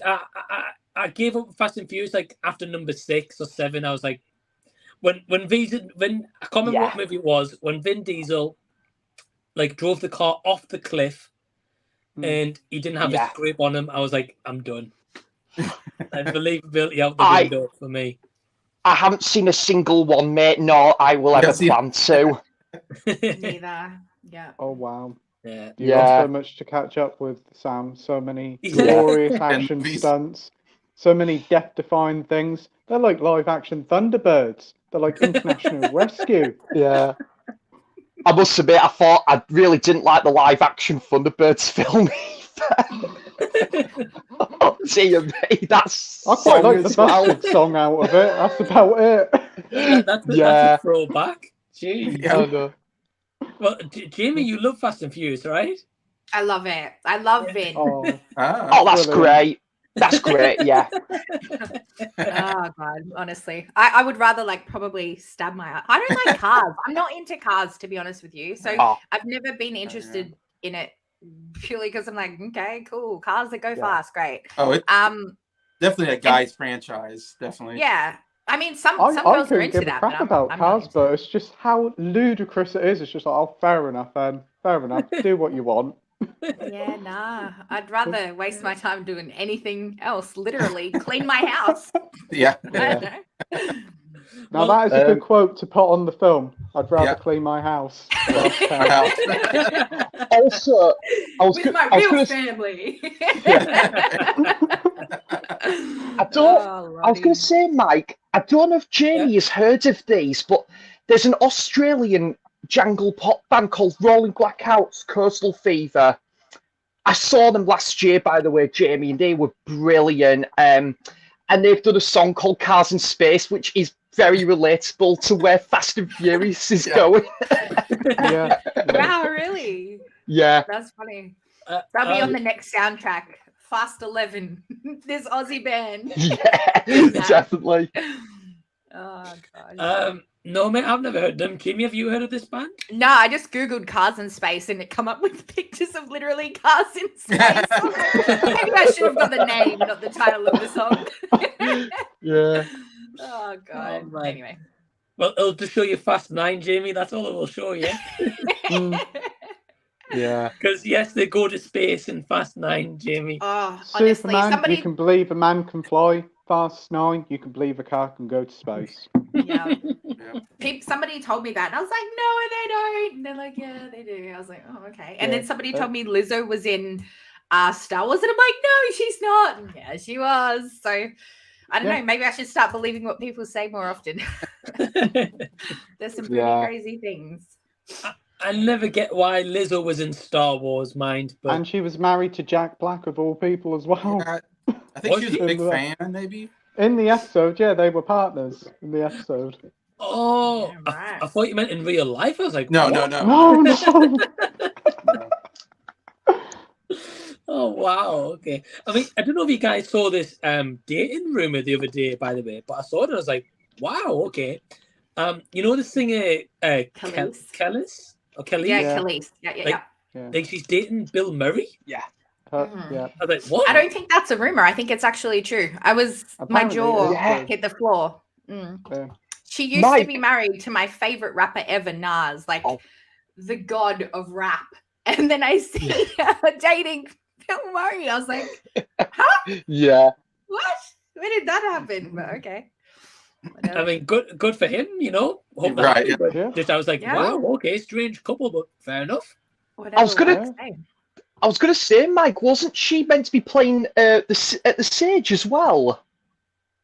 I don't know, mate. I haven't been to the Sage. I'm not sure. Yeah, I mean that's where because I think she was meant to be playing then, and there was like rumor that apparently Bill Murray was going to come along.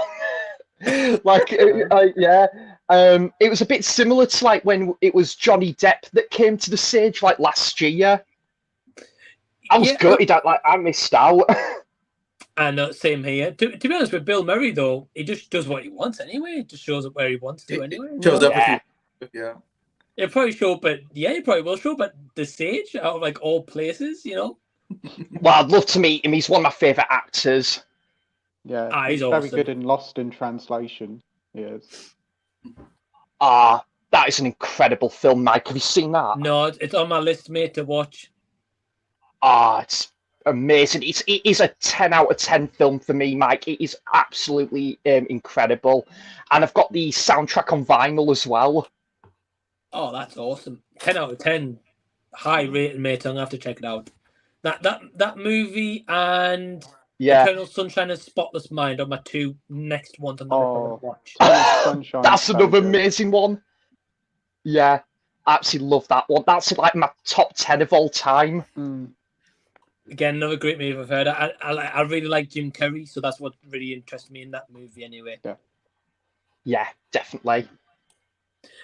We've got Joe in the house. My brother Joe says, "Evening, Mike." Say, Joe. Hello. Hey. He says, if you could change the ending to any movie, either for the better or worse, what movie would that be and why? Oh, great question. Good question. I think Jason's is going to be John Wick 4. Yeah, it is. That's what I was going to say. Yep, John Wick 4. Yeah. I always said I can't say the ending because I guess it'll spoil what happens in the ending. But I always said John Wick should end with him home with the dog. You know, everything's fine, everything's over, and he's sitting on a couch with his dog, and he looks at his dog and says, "Let's go for a drive." That's the ending of John Wick for me. That would be the perfect ending. Him driving with his dog in a car. That's what it should be. Yeah. That's not what we get, but that's what it should be. Well, to be honest, I think I heard they're making a number 5. So yeah, now they're working on 5. So yeah. I don't know what they're gonna do. They're gonna retro everything that happened in 4. I guess I don't know. He's gonna go down 400 stairs this time, Jason. Not 2, 4. He's gonna up the ante. Yeah. Yeah. He's gonna fall off the Empire State Building. He's gonna survive no scratches as well. Yeah. Who knows? Well, Mike, I'm in New York for my birthday, you know, in January, so I might well see that. Who knows? There you go. You might, Sam, get some video if you do. Mate. I will, mate. Thumbs up. But Jason, I do agree with you, though, by the way, with John Wick 4. I wasn't a fan of the ending. But before we go on, Jamie, do you want to go first on what movie you would change the ending to? I think I've talked about this movie a lot. It's called Marrowbone, and it's one that when I talk about scary movies, I say that that's scary, but a lot of the scariness for me came from the ending. Like the way that it ended was really brutal, and it just made me think about things, and it made me really upset, like the afterthought of it all. So I would change that to sort of have like a happy ending, or even just, I don't know, just something that feels nicer, because after you watch that, you're like, oh God. Like that wasn't very good. Like it was good. The movie was good. But yeah, I don't know. I was just left with this sort of like you've just been punched in the face feeling up. I've never been punched in the face, so I wouldn't know what that actually feels like. But I can imagine that if you were punched in the face, that's what it would feel like. It was just like, oh, okay. I don't know. It was just quite, it wasn't nice, even though the film was pretty good. But yeah, so I'd change that to have a bit more of a happy ending. Kind of like Jace. You know, you just want that happy ending. Yeah. It wasn't quite come. What was the movie called? Sorry, Jamie. Marrowbone. Marrowbone. Yeah, no, I don't think I've heard of that one. Not a lot of people have. I don't know why I watched it, to be honest. It's not one that I typically Yeah. would, but I did. It was scary, and then it was a punch in the face at the end. So if you're after that, I can recommend that movie. I'll get it on my Letterboxd watch list now. Yeah, cheers. Anyway, so I'm going to stick with that one, yeah. No, a good pick. I've only heard of this movie because of yourself, Jamie, like a bit like Sam and probably like us guys as well. Yeah, it's shame to hear about the ending though. Big guttering. So, that's fair. Sam, what about you? I've got a couple, mate, to be honest. I mean, you know, I probably would say I would change anything about Rise of Skywalker, because that is not how the Star Wars film saga should have ended on. You know, it was an absolute dumpster fire, and I hate it with all the whole film needs redoing. Yeah, I know. I know, because the film I just hate with a passion, and yeah, I'd change anything about it in a heartbeat. But in terms of film I really liked, well, I'm trying to think. I'm trying to think of a film I really liked. Well, one that probably comes to mind would be, I really did like Lost Highway by David Lynch, but the ending just really lost me, to be honest. I really didn't understand what Lynch was going for with that ending, in my opinion. But, and I probably would say another, actually, probably The Sopranos. The Sopranos is one of my favourite shows ever, but I hated how that show ended. Yeah. Oh man, you talk TV shows. There's so many. Yeah. That ended pretty badly. I like that one. Game of Thrones as well, actually. There's another one. Dexter, yeah. There's some. Yeah. No, great pick, mate. That David Lynch movie I've never heard of before. It's quite good, Mike. I mean, I rewatched it. I thought the first 20-25 minutes was a bit middle of the road, but then I think in the last probably hour or so it got more interesting. But yeah, the ending just completely bottled it for me, unfortunately. Yeah, get you. It's a shame, especially when you get invested in a movie like that. Yeah. I get you. Actually, you know what, Mike? Much more recently as well, that new show from Shane Meadows called The Gallows Pole. I thought that ending was a bit crap, to be honest with you. All right. I don't know what that one is. I mean, the show wasn't great, unfortunately. I was very disappointed in it, but it just felt abrupt. It ended abruptly, and I don't know if that was how the book ended. I need to read the book to, like, sort of, you know, like, obviously give my take on that. But yeah, judging it as a source of media, nah, sorry, the ending, I just didn't really, it didn't do much for me. Yeah. No, that's fair enough, mate. I'll avoid that one. So thanks for the heads up, mate. Yeah. But I was going to say though, Mike, Shane, it is still Shane Meadows, so I still would watch it. And, you know, he's a great filmmaker and all, but yeah, that was very disappointing. But just to quickly add, I am watching The Virtues with Stephen Graham, and that is amazing, Mike. I would recommend that one. Oh, I've not heard that one, but I really like Stephen Graham though. Yeah, he's one of my favourite actors, him now. Yeah, a movie of his I want to check out soon. I think it's called Boiling Point. Oh, you need to, man. It's amazing. It's on Netflix as well, Mike. Yeah, I want to check it out. I went in HMV the other week and I got like a really amazing Blu-ray release, I think, as well, like special. Yeah, I've got the second sight edition of it. Yeah, it's really nice. Oh, awesome, mate. Well, good to know. Good to know. Pete, what about you? Thinking about all the different films, I'm thinking recently, for me, it's got to be No Time to Die with what happens at the end of that. Yeah, I'd agree with that one as well. Well, whilst it does cap off that Bond little mini series of films, for me, that is not how the film should have ended.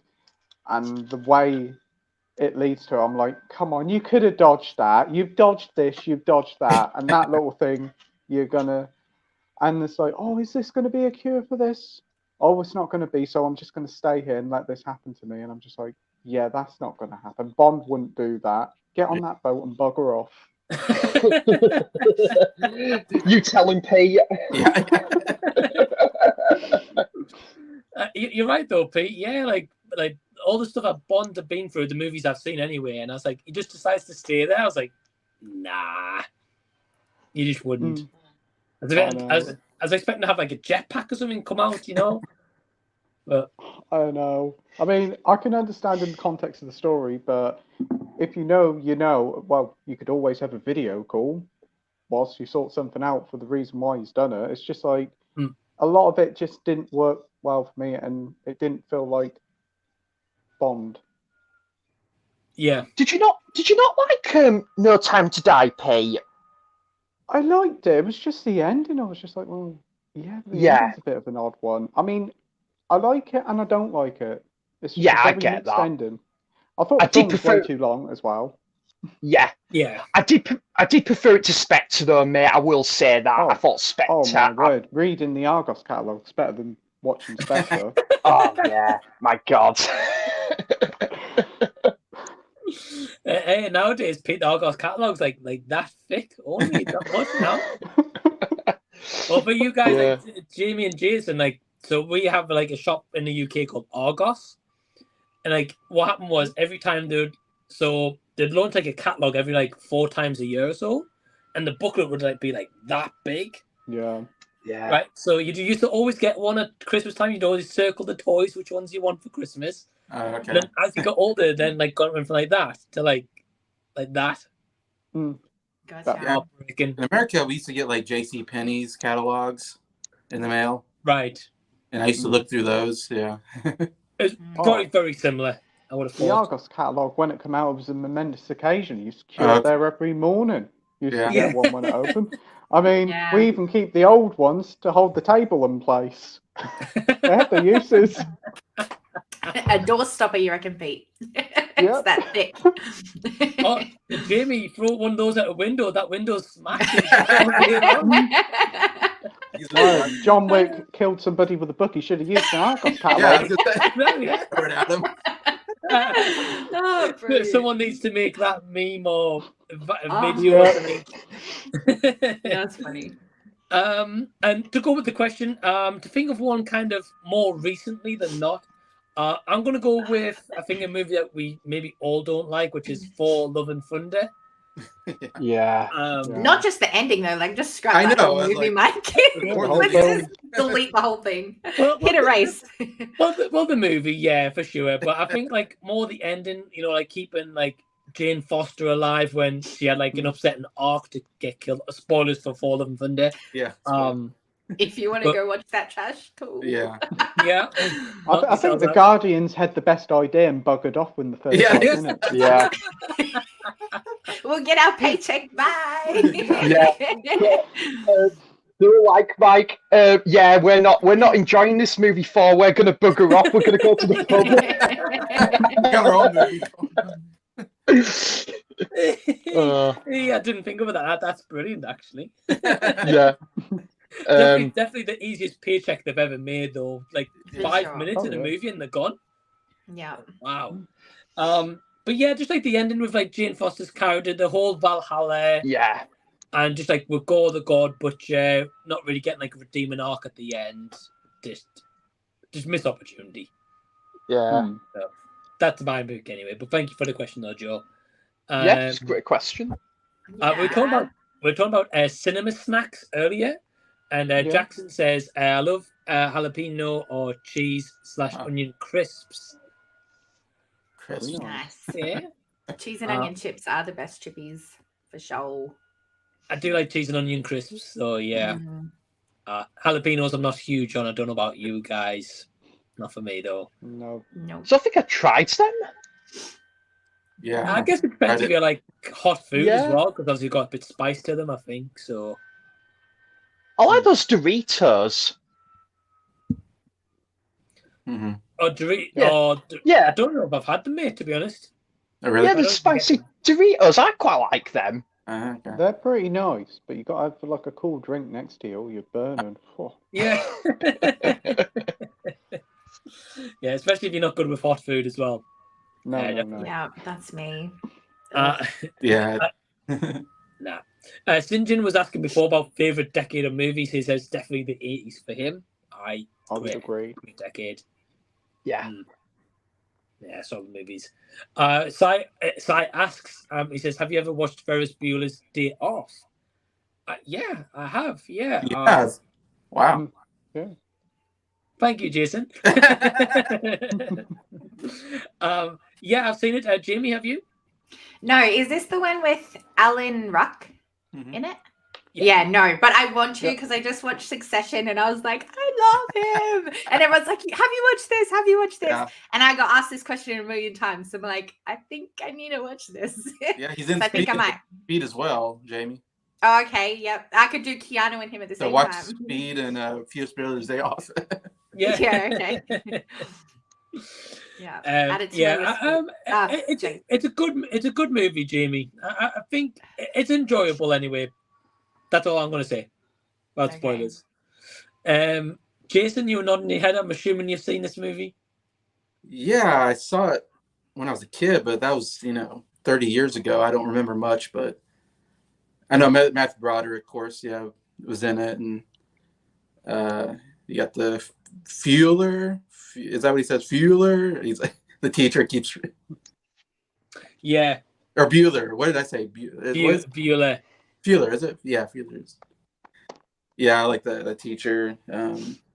Yeah, it's just kind of a goof off movie, kind of, I guess. Also classic. I mean, they did a after a credit scene. Before that was a big thing.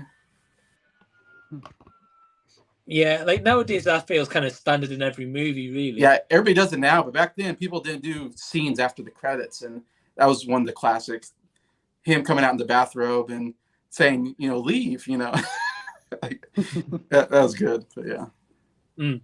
No, awesome, man. Awesome to hear about your experience with the movie. I know very soon it's getting like a 4K steelbook here in the UK. Oh, really? Okay. Yeah. Yeah, I think it's on Zavi pre-order, I think, at the moment. Sam, have you seen the movie? Yeah, I absolutely love it, mate. I've watched it a few times. I just it definitely got a few laughs out of me. And I just think it came out the right time as well. You had some of those really great comedies, like that, and Beverly Hills Cop, and I don't know, The Breakfast Club. It really just came out that right time. And I definitely want to pick it up and add it to my collection. But if you're saying there's going to be a 4K of it, Mike, I might as well now just wait till there's a 4K of it. But yeah, really fun movie. I really love it. Oh, awesome, mate. Yeah. Well, awesome that you really like it, mate. Yeah. I know it's getting a 4K steelbook, and I think just a standard 4K as well. Yeah. Actually, Mike, what's that song, that main song that's used in it? Actually, because there's a famous main song that they use in it, and I remember when it was me and my friend because we love Ferris Bueller, and then I think we went into I think it was HMV or somewhere, and they played that song, and we were just absolutely howling. We were bursting out laughing because we're thinking they used this in Ferris Bueller. You know what it is, mate? I can't remember. I haven't seen the movie for a good few years, so I don't know the soundtrack off by heart. Yeah. Pete, do you know the song Sam could be referring to? I honestly don't know. They use quite a few songs in there. I'm pretty certain they use a Beatles song as well, don't they? Yeah. Yeah. Oh, yeah, they do. Twist and Shout. But there was actually, Jason. You know how you seen the end credits? It was used in the end credits. That song that I'm trying to think of. Yeah. Okay. So I'll have to have a look, mate, after the stream. Yeah. It's a great movie. Yeah, I love It's a it. quality film. Yeah, by John Hughes, isn't it? Yeah. Hughes was on fire with this and Home Alone and back in the 80s, yeah. Breakfast Club, yeah. I mean, John Hughes, I think, definitely a director that's had like a solid filmography. Like a lot of his titles are beloved or known. Yeah. Yeah. Oh, well, I was going to ask Pete, have you seen the movie? But he just answered he has, so yeah. Yeah. We've got, so thank you for the question, no, Si. We've got Movie Tree Podcast, and I can't wait to see The Flash. Great stream. Away. Well. AP. And yeah, hope you enjoy The Flash as well. Definitely. Get mixed reviews as well, I think. So I'm intrigued. True Actions asking, what's your favorite Daniel O'Donnell song? Why is he? Oh, Lordy. My cousin, bless her heart, she absolutely loves Daniel O'Donnell, and we take the piss out of her because she's so, oh my God, not what anyone in our family would listen to. So she's got posters and everything. She's seen him in concert. It's, oh my God. Oh, wow. Anyway, yeah, hardcore fan, proper. But anyway, I've never listened to a song. I don't. I actually don't think I mean, I absolutely love music, Mike, as you know, but I don't think I've ever heard of this artist. Wow. I think we'll see on Instagram tomorrow. Sam will be out in the sun listening to Daniel O'Donnell. Oh yeah, you'll be looking out for a vinyl of it. I bought the brand new Daniel O'Donnell. Yeah. Well, Oh, God. I'm actually got to pick up a couple of records tomorrow, and if I see one of his, it's like, yep, I'll snap that up as well. I think you'll find his records pretty cheap. They're probably hovering around Poundland for like 50p. Yeah. Because no one else wants to snap them up. Yeah. Have you got any recommendations then, P? No, he's crap. No.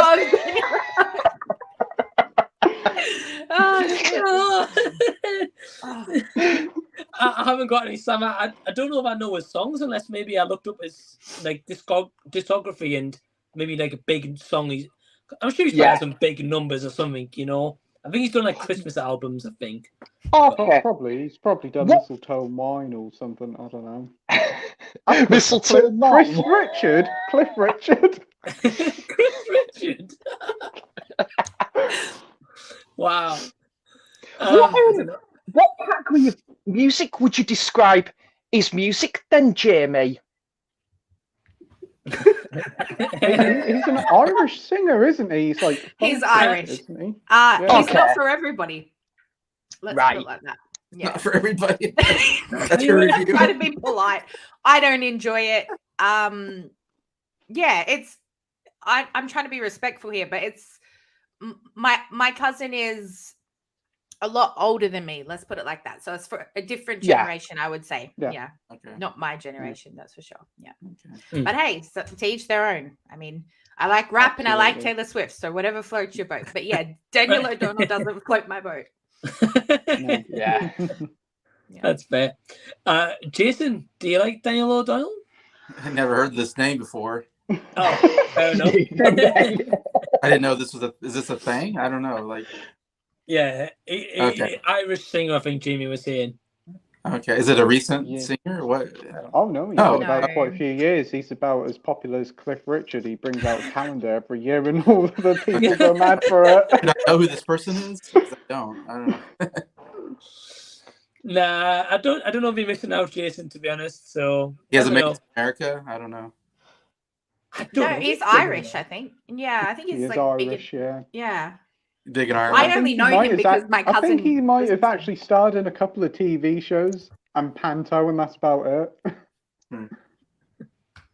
I don't know if he ever was big in America, though. I'm not sure.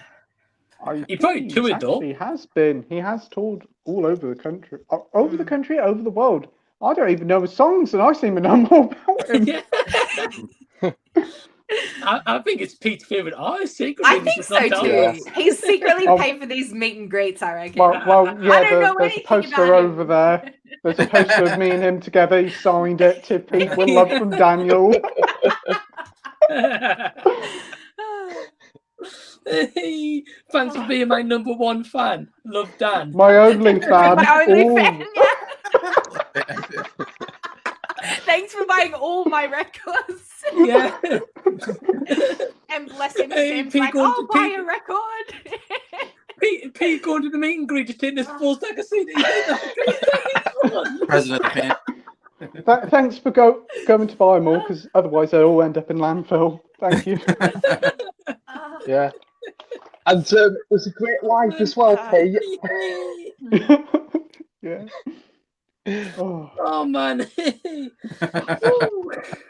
you're right, Donald. I'd never thought we'd be talking about that tonight. Right? I think this is the most he's been talked about for like the last 20 years. Yeah.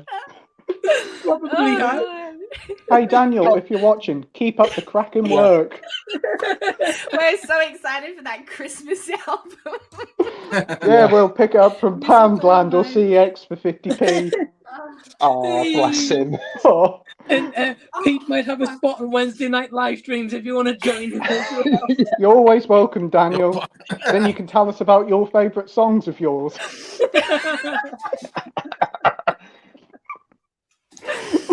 Oh, my God. man. Great question, Dales. Thank you, Yeah. Dales.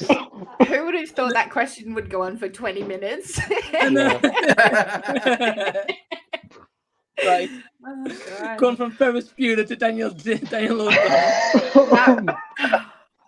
What a contrast. Oh, shit. Jackson saying, "Hey Jamie, good to see you." Hey, Hello, Jackson. There you do. Sin Jin saying Ferris is a classic movie. I watch that every now and then. Awesome, mate. Sounds good. We've got the legend Marvel fan is in the house. He says, "Hey everyone." Hello, how are mate. you?" Hey, mate. Hey man. Hope you are. Wow. Okay. Front to action. Oh, God. Can't get no action. Oh, my God. Wow. I did not expect that. Wow. Oh. Okay, moving on. Oh, dear. Here we go. Fourth on the Resident Evil films. Okay. Well, I've seen them. Jamie and Jason, have you guys seen them? I No. don't think so. Nah. Nah. I thought maybe being horror, you guys may have not checked them out. No. Nah, I don't think I've seen any. No, fair enough. Fair enough. Sam, have you seen any? I haven't, mate. I saw James movie bug. He watched them, and yeah, he thought they were utter trash. But I've heard even before when James watched them, I've heard that them movies do get a bad rap. So yeah, but they don't look like my cup of tea, mate. They look similar to very similar vein to, is it Underworld or something? Oh, I like the Yeah. Underworld trilogy. Yeah, they're quite similar. Oh, that's great. Yeah. Like, have you watched all the Underworld films, Jamie? Was there only 3? Because I've watched 3. There's about 5 or think- 6. Oh, is there? Yeah, I'm not Okay, too then sure. no. Yeah. My husband's got a thing for the hot girl, Kate. Kate Beckinsale. Yeah. Beckinsale, but yeah. Of course you knew, Jason. Yeah. Of course Jason's like the Kates. Bloody hell. Yeah, so we watched that. But I enjoyed him. I like the whole, that's vamp that's and good. werewolf thing. Yeah. Yeah. I think the later Underworlds, Jamie, from what I remember, are like kind of more like prequels, I think. Okay. Or at least one of them is, I'm not sure. Yeah, right.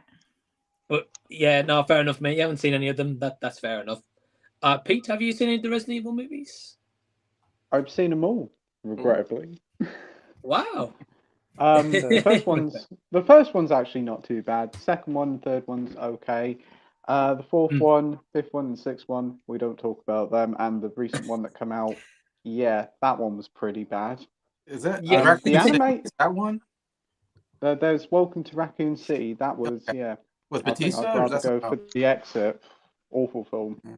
But the animated ones are really good. A lot of people haven't seen them ones, but they're very good.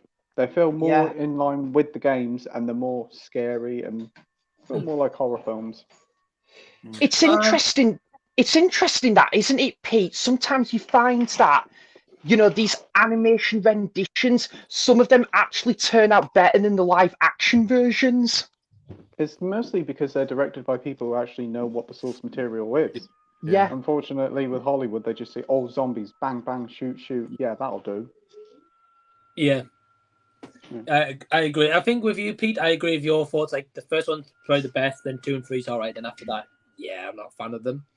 I think Welcome to Raccoon City was good for the only good part about it was like the backdrops, and it looked like the game kind of thing, like the police station. Yeah, and also the Four Non-Blondes song, "Hey, What's Going On?" That's Yeah. played in as well for some reason.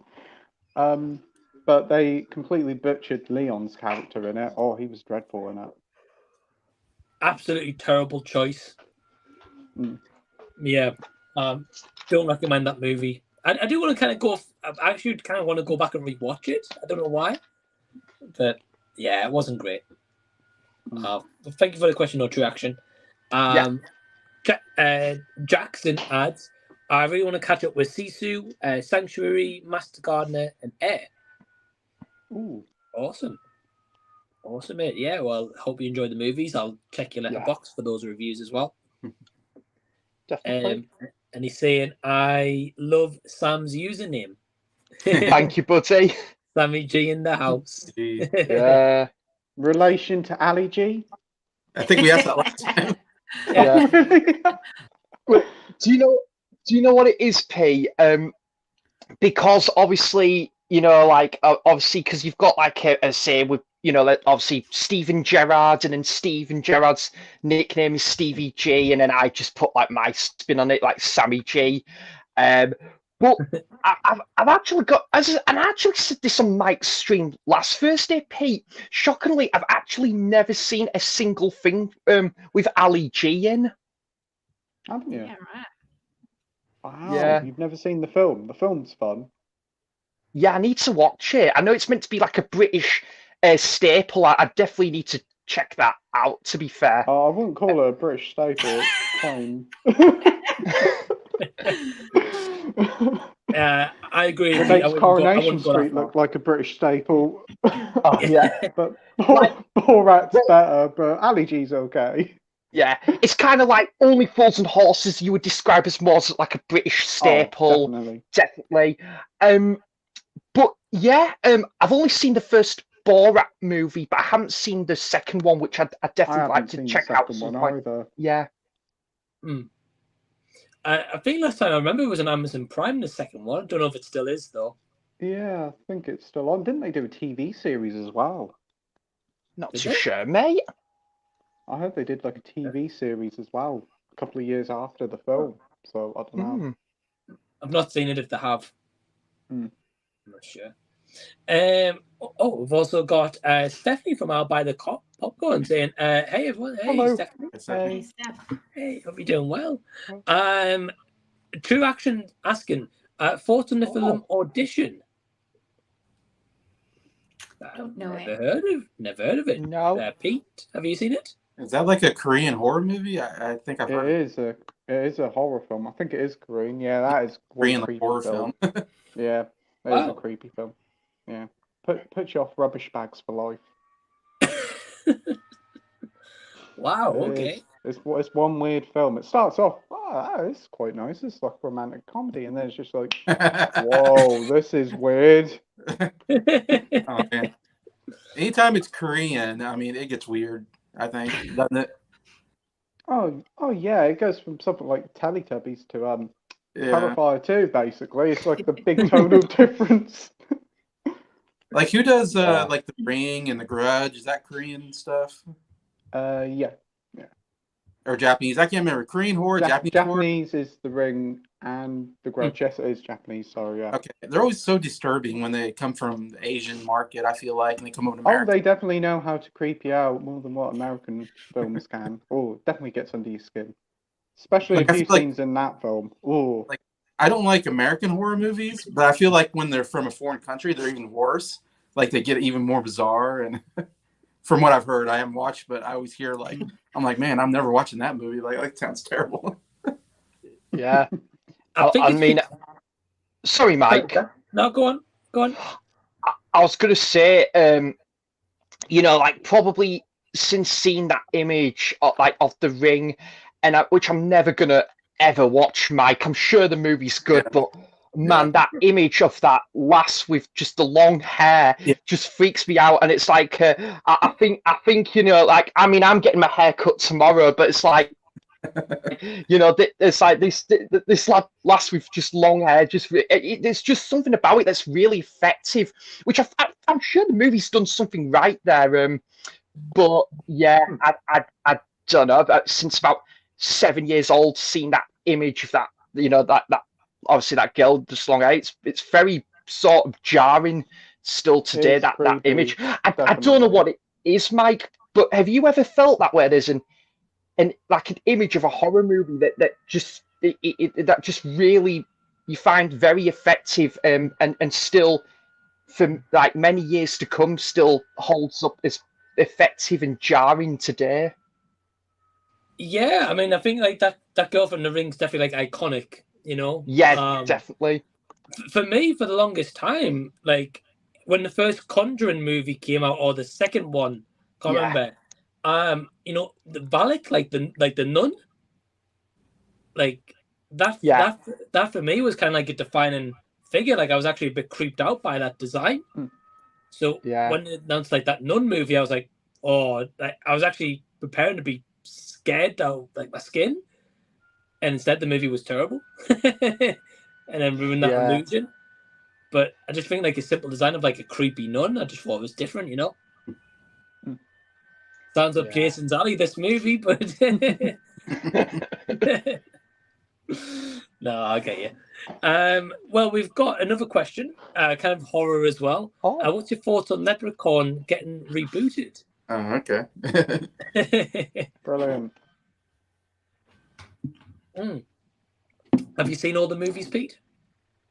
Yeah, they're fun. I got Warwick Davis in him. He plays the Leprechaun, and he goes to space, and then he goes to the hood with Ice-T. Goes to the hood. It's just like, it's so dark. The first one's not too bad. You got Jennifer Aniston in it, and then you got the other ones. They're not too bad. But then he goes to space, as you always do with a horror franchise. It'd be really good too. Apparently, everyone does.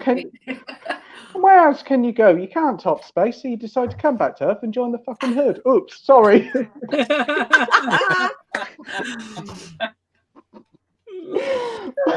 Next one's going to be Leprechaun working at McDonald's. It's so daft. I mean, what a contrast, going to space to going to the hood. They completely ran out of ideas. They literally climaxed before they reached that time. They should have went somewhere else instead. Yeah. People always ask that question, like, is Hollywood running out of ideas or whatever? And normally I'm like, no, they're not. It's just the things that we watch is so mainstream. But I'm currently watching, and I say currently because I haven't been able to finish it because it's quite terrible. But it's this Spanish movie that was promoted on Prime Video. It's called My Fault, and it kind of was advertised like after, like the franchise, the romantic franchise for young teens, whatever. That's my thing normally. But the girl falls for her stepbrother, and it's like, okay. And at first, like the romance is, well, not romance, but like the lustfulness is kind of there that you sort of forget, all right, they're related. But then they bring it up, and they keep bringing up, isn't that incest? That's your stepbrother. And it's like, they don't care. Like, they never address that is an issue. In fact, the main issue is the fact that she's 17 and he's 22. So they talk about like the age difference, not so much the incest being an issue. And I'm like, fuck, maybe they have run out of ideas, because I can't get into this film about loving this guy when he's her brother. Like, I ain't feeling it. So yeah, I don't know. Maybe people are running out of ideas, and space is the only option. I don't know. Yeah, maybe. I've never heard of that movie, Jamie, to be honest. I'm glad I haven't, to be honest. But yeah, I don't watch it. I think it's Spanish, but okay.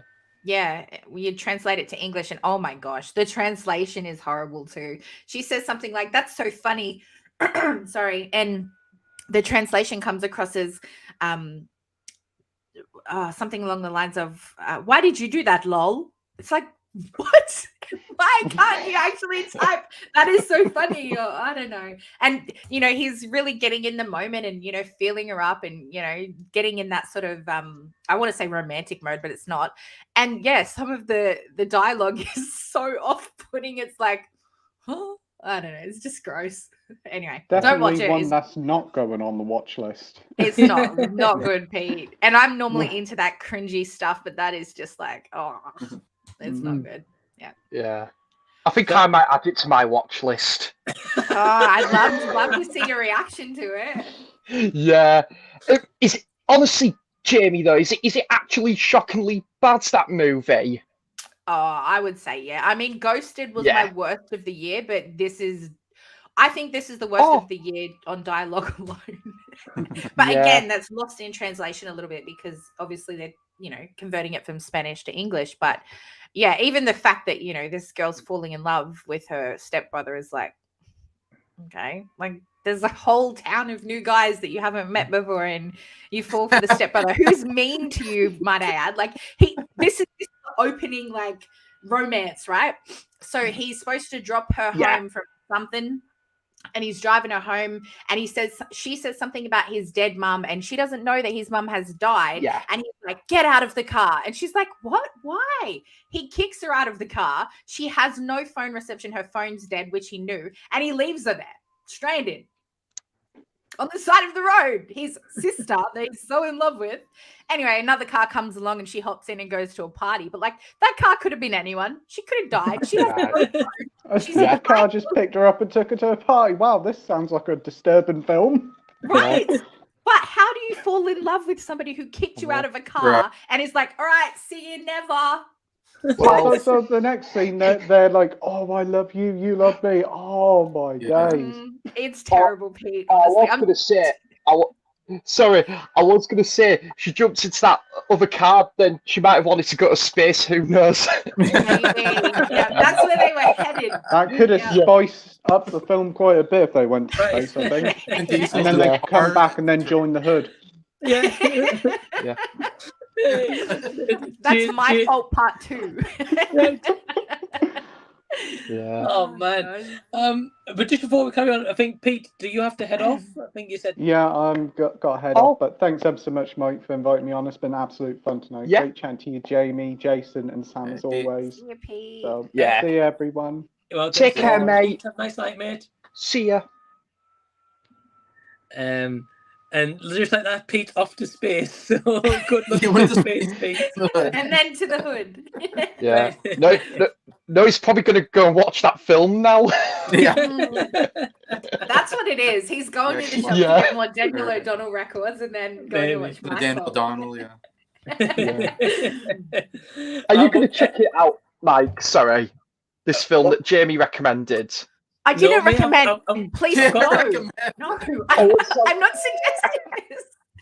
He recommended. Oh my god. No, it's not, believe it or not, so I've got better things to do. Like cleaning the house. Clean the house, like do anything. I've got a list of asylum movies I need to get through. I think I'd rather watch them. Okay. You got Velocity. Emma will come home and the house will be like proper clean. She'll be like, Mike, what got into you? I just didn't want to watch My Fault. Yeah. And oh god. You know what, Jamie? I don't actually have Amazon Prime Video, so there you go. So I won't be able to watch it anytime soon. It's for the best, Sam. It's for the best. Yeah. Sam, I'm gonna text you on Saturday. I say I can't make The Flash. I'm gonna watch My Fault instead. And Mike, I'll be like, it's my fault that I didn't go with The Flash instead.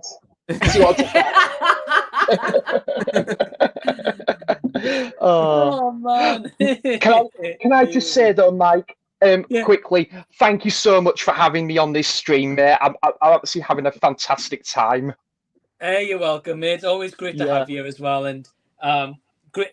I also just want to admit, link to Sam's Instagram's down below, Jason's YouTube and Jamie's YouTube, and also Pete as well. Pete's YouTube's down below, so please go subscribe to Pete. Great guy. Yeah, Sam, you subscribe to my channel, I saw. Yeah, I subscribed to both of your channels today, and I will catch up on your videos. Thank so you. That's really good. Jason, can I just say, I absolutely approve of your music taste, by the way. You, I think you've been going through, was it your top 100 albums? And one of them, I think it was either Another Side of Bob Dylan or Bringing It All Back Home by Bob Dylan. And it's like, this guy has got taste. Because I was going to say Bringing It All Back Home is my favourite Bob Dylan album, and Another Side of Bob Dylan, I think, is even my third or fourth favourite Bob Dylan album. I'm such a big fan. Okay, cool. Yeah, that was one I had on my list at number 24, Another Side of Bob Dylan. Yeah, it's amazing, man. Yeah. Sadly, he was very disappointing live, though, when I saw him 5 years ago. Where do you stand on Bob Dylan, by the way, Jamie? Not my type of music. Sorry, friends. Yeah, no, it's okay. Jamie, I get it. He is an acquired taste, to be fair. Yeah. Yeah, I listen to a lot of music, but yeah, some things, if they're on the radio, I'll listen. That's where I'd put that in that category. Definitely. What about you, Jace? Mike? No, it's okay. What about you, Mike? Where do you stand on Bob Dylan? Well, I don't go out of my way to listen to him. I'll put it that way. Yeah, I get that. But I don't dislike him, though. The Beatles is another kind of worm, so we'll not open tonight. But Bob Dylan, like his known songs, I don't think they're too bad. Okay. Yeah. I think it's amazing, though, Mike, that the man, he's 82 now, and he's still producing music. He's playing live. That is just phenomenal to me. And his last album, Jason, you might agree with me, Rough and Rowdy Ways was a real return to form for him. I absolutely loved that album. Oh, really? Okay. Yeah. I mostly know his 60s work and some 70s, but yeah. That was like me for a long time. I only stuck with his 60s, 70s work, and then I branched out. I listened to some of his later albums. It's like, wow, this guy is just phenomenal. Yeah, I mean, he's left like a big legacy in the music industry, 100%. Yeah. I can appreciate that anyway.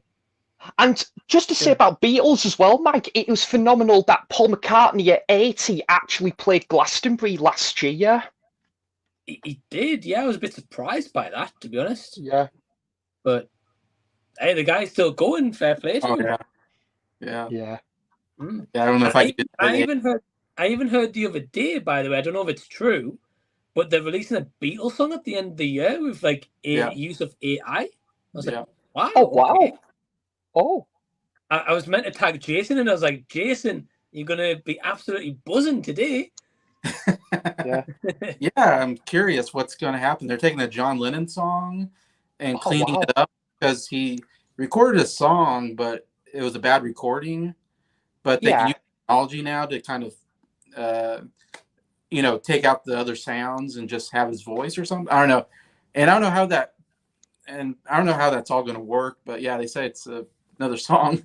So I'm like, okay, I guess. Like, George is not alive, so I don't know how that's a Beatles song, but. I don't know, mate. Don't know. I'd just have to wait and see. Yeah, definitely. What's your favourite Beatles album, by the way, Jason? Revolver. That's amazing, man. I probably would have to go with Rubber Soul, and I was just listening to Abbey Road when I was making my spaghetti bolognese again, Mike. Second Thursday in a row. Not wrong with that, mate. That's your weekly routine, spaghetti bolognese on a Thursday. Yeah. I was actually a little bit disappointed with this stream, Mike, because I thought we were getting some spaghetti on this. I thought it was Spaghetti Man this week. Yeah, I've been waiting for Spaghetti Man. Right. Mike's been promising the last 2 weeks. Yeah. Last week was Chelsea's birthday, so I couldn't do it. And he's like, it's Spaghetti Man. Can you do it? And I'm like, no, but I want to. Let's make it next week. And then this week he's like, Jamie, you want to jump on the stream? And I'm like, yes, Spaghetti Man. And he's like, yeah, Z Talks. I'm like, yeah, Z Talks. That old thing. Yeah, again. Again, yeah. No, it's because with Spaghetti Man. It's because with Spaghetti Man, we've also agreed for the Rashad and Ryan from RWR to come on. Yeah, but both fair. of them are going to see The Flash today. So I was like, well, we can't do then, can we? Yeah. So Ryan come was on. in here before, and he said he was going to the Flash. I think now. So yeah. Well, Sam, Next week. Sam, you're more than welcome to join us on the stream for a watch party of Spaghetti Man. If you're It sounds like wow. he is Spaghetti Man. I Yeah. think he's got these abilities of I think so as well. palmy cheese. Well, do you know what, Mike? If that's the case, when that stream happens, then I'll make us a spaghetti bolognese for all. There we go. Sounds great, mate. I'll keep you updated. Keep you Awesome. updated. Wait, so is this I'm not clued up on this, Mike, in all seriousness. What is this, like a cult film or something? What is this? I don't know if it's a cult movie, mate. Honestly, I don't know if it is. Oh, But gosh. basically, it's a movie where this guy, his mic blows up, and he gets powers of like firing like spaghetti out of his hands, like Spider-Man. Yeah. Oh, I'm definitely joining that.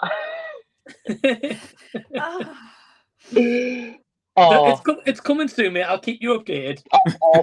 But I will say again, mate, honestly, this stream has honestly made my day. I've absolutely enjoyed it. Good, mate. Good, mate. Glad it's made mine as well. Like seeing you guys being fun, and that Yeah, Daniel O'Donnell definitely. comment, man, that's still got us cracked up. Yeah. I was going to say, Daniel, if you're watching, mate, I'm going to hunt out for your records tomorrow. So good. I seriously love that. I knew who that was. I'm like, Yeah. so I know, surprised. right? Oh, fuck. I love how, well, first you got Mike T. Shizzle saying, hey guys, so hey Mike, hope you well. Hey. I Hello, love mate. how it was a music question and Jason, the music connoisseur, never Was knew like, who it who's was. this? Who's Yeah. And then Jamie Lee, who's like the biggest Taylor Swift fan, knew who Daniel O'Donnell was. I'm like, how does that happen? Yeah. Oh gosh. Crazy. I'm gonna research how old he is because that's gonna bug me. Well, have a look, Anyway. Jamie, while we've got another question here from the legend, D Movieman is in the house. So, Oh, hey, D. No. Hello, mate. He says, in honor of Mike attempting to scam me earlier, which I'll get to in a moment, Okay. it says, name 3 songs from a movie musical or movie soundtrack. One you love, one you dislike, and one you weren't crazy about but grew on you over time. Oh. So it's a very good question. What he's referring to about me scamming him is I talk to D on like voice notes like every day. And he asked me this question in a voice note, and I gave him like a list of 3 from like different movies. So I didn't read the question properly, and I was like, "Oh yeah, this, and this." He's like, "Go back and read my last message," and actually replied to it. I was like, "Fair enough, I will." So I did earlier. So, So we only pick one movie that we have all these things from. Is that what you mean? So what? Yeah. So one movie. So movie musical or movie soundtrack, one only. And a movie song you love, dislike, and weren't crazy about, grew up on over time of that said movie or soundtrack. It's a really good question. Yeah. Well, I'll tell you what, Jason, do you want to go first? Oh man, I don't know. That's too much thinking, and my brain's not working really good right now. I could do 2 parts of it. Yeah, go for it. Go for it, and Jimmy, we'll come back to you, Jason. Yeah, come back to me. I don't know. 2. Yeah, Jimmy, go for it. So Grease, obviously hopelessly devoted. Everybody loves that. That's an iconic and Oscar nominated. treasure. Yeah. And I didn't like Beauty School Dropout from Grease. I don't know. It was just a bit of a never grew on me. But yeah, I can't think of a song that grew on me. Like I either liked it or I didn't. Right. There's the line. But yeah, Grease. I get you. Yeah, awesome answer. Yeah, that's fair enough. I think it's quite hard to think on the spot, to be honest. Yeah. For 3 answers for one movie, like one. Yeah. Right. Bloody right, D, exactly. you always coming in with the good questions, making you think. I know. It's never a question about what you've had for your tea tonight. It's always a thought-provoking question. Yeah. You know what? I have to search this. Yeah, mate, go for it. Jason, have you got an answer? Yeah. Man, I don't know. I know. Well, I'll tell you what. While you guys are having a think, we'll move on to another question and we'll come back. Yeah. What was your answer, Mike? What did you Awesome. answer to Mine. him with? So my answer is a movie called Anna and the Apocalypse. I don't know if you guys have seen What? it. Anna and the Apocalypse. Anna and the Apocalypse. Okay. It's kind of like a zombie kind of musical movie, kind of like got tropes from like Shaun the Dead in it. Yeah. Yeah, mine was Soldier War is a song I don't like. Hollywood Ending is a song that grew up on me, and Turning My Life Around was the one that I liked. But I had to really think about it though earlier. It's a hard question. It is. So we'll come back to them. Lego News in the meantime says, Mike, there is a horrible animated movie I've been wanting to recommend to you for a while. And it's one I saw with my sister called Freedom Force that has Christopher Lloyd in it. And it is so stupid plot. The plot is so stupid that it's about 4 kids goes into Jules Verne's books. And it's a whole separate world in each book. And 4 characters have characteristics of Jules Verne. Get into a Tron suit and go in. What? Hold on. The books and fix them or something. And there's one character that looks like an old Sonic design, which has Goku's hair from Dragon Ball Z, and a kid that has gas problems. And the movie on its own is inappropriate for a kids' movie. Looks like a PS2 game. Another name for the movie is Illustratronauts. Don't know if I pronounced that right. Illustratronauts or something. But you can find it on YouTube Movies. But you might have to use VPN and watch it on a TV. And if you make a video / review on it, I'll be happy to review it with you for a video. Well, firstly, Lego, thank you for your dedication on 5 or 6 comments, man. That is a lot right there. And what an invitation. Here's this terrible movie. Let's review it. Right. It sounds so messed up, but let's talk about it. Have any of you guys heard of this movie, Freedom Force? I haven't, mate. No. Completely lost on me, that one. Yeah, I'm completely lost. I'm quickly Googling it now. Kids in Tron suits with gas issues. Just Right. Google that. Astronauts or something. I don't know.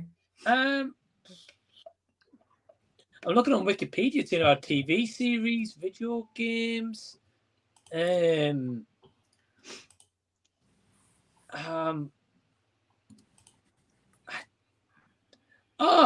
right. I've got a poster here. It's from 2013. I don't know much else about it though. No, I've got no idea. It's got 2 stars out of 5. Sounds like a masterpiece then. It does. Well, to be honest, it's got a voice cast of Christopher Lloyd and Sarah Michelle Gellar, so that's a pretty good voice cast. Yeah. But, you know, I'll add it to the Terrible Movie Collab Season 3. By the sounds of it. Yeah. But yeah, none of you guys have heard of this movie. No, I haven't, mate. No. Okay. Well, thank you for the comments, though, Lego, and I'll look it up a little bit further. Jackson's adding, I'll change the ending to the original 1947 Nightmare Alley. The studio didn't like the bleak ending of the novel, so they changed it. The ending in Del Toro's remake is much better. Okay. It's not a movie I got a chance to check out, I think, from a year or 2 ago.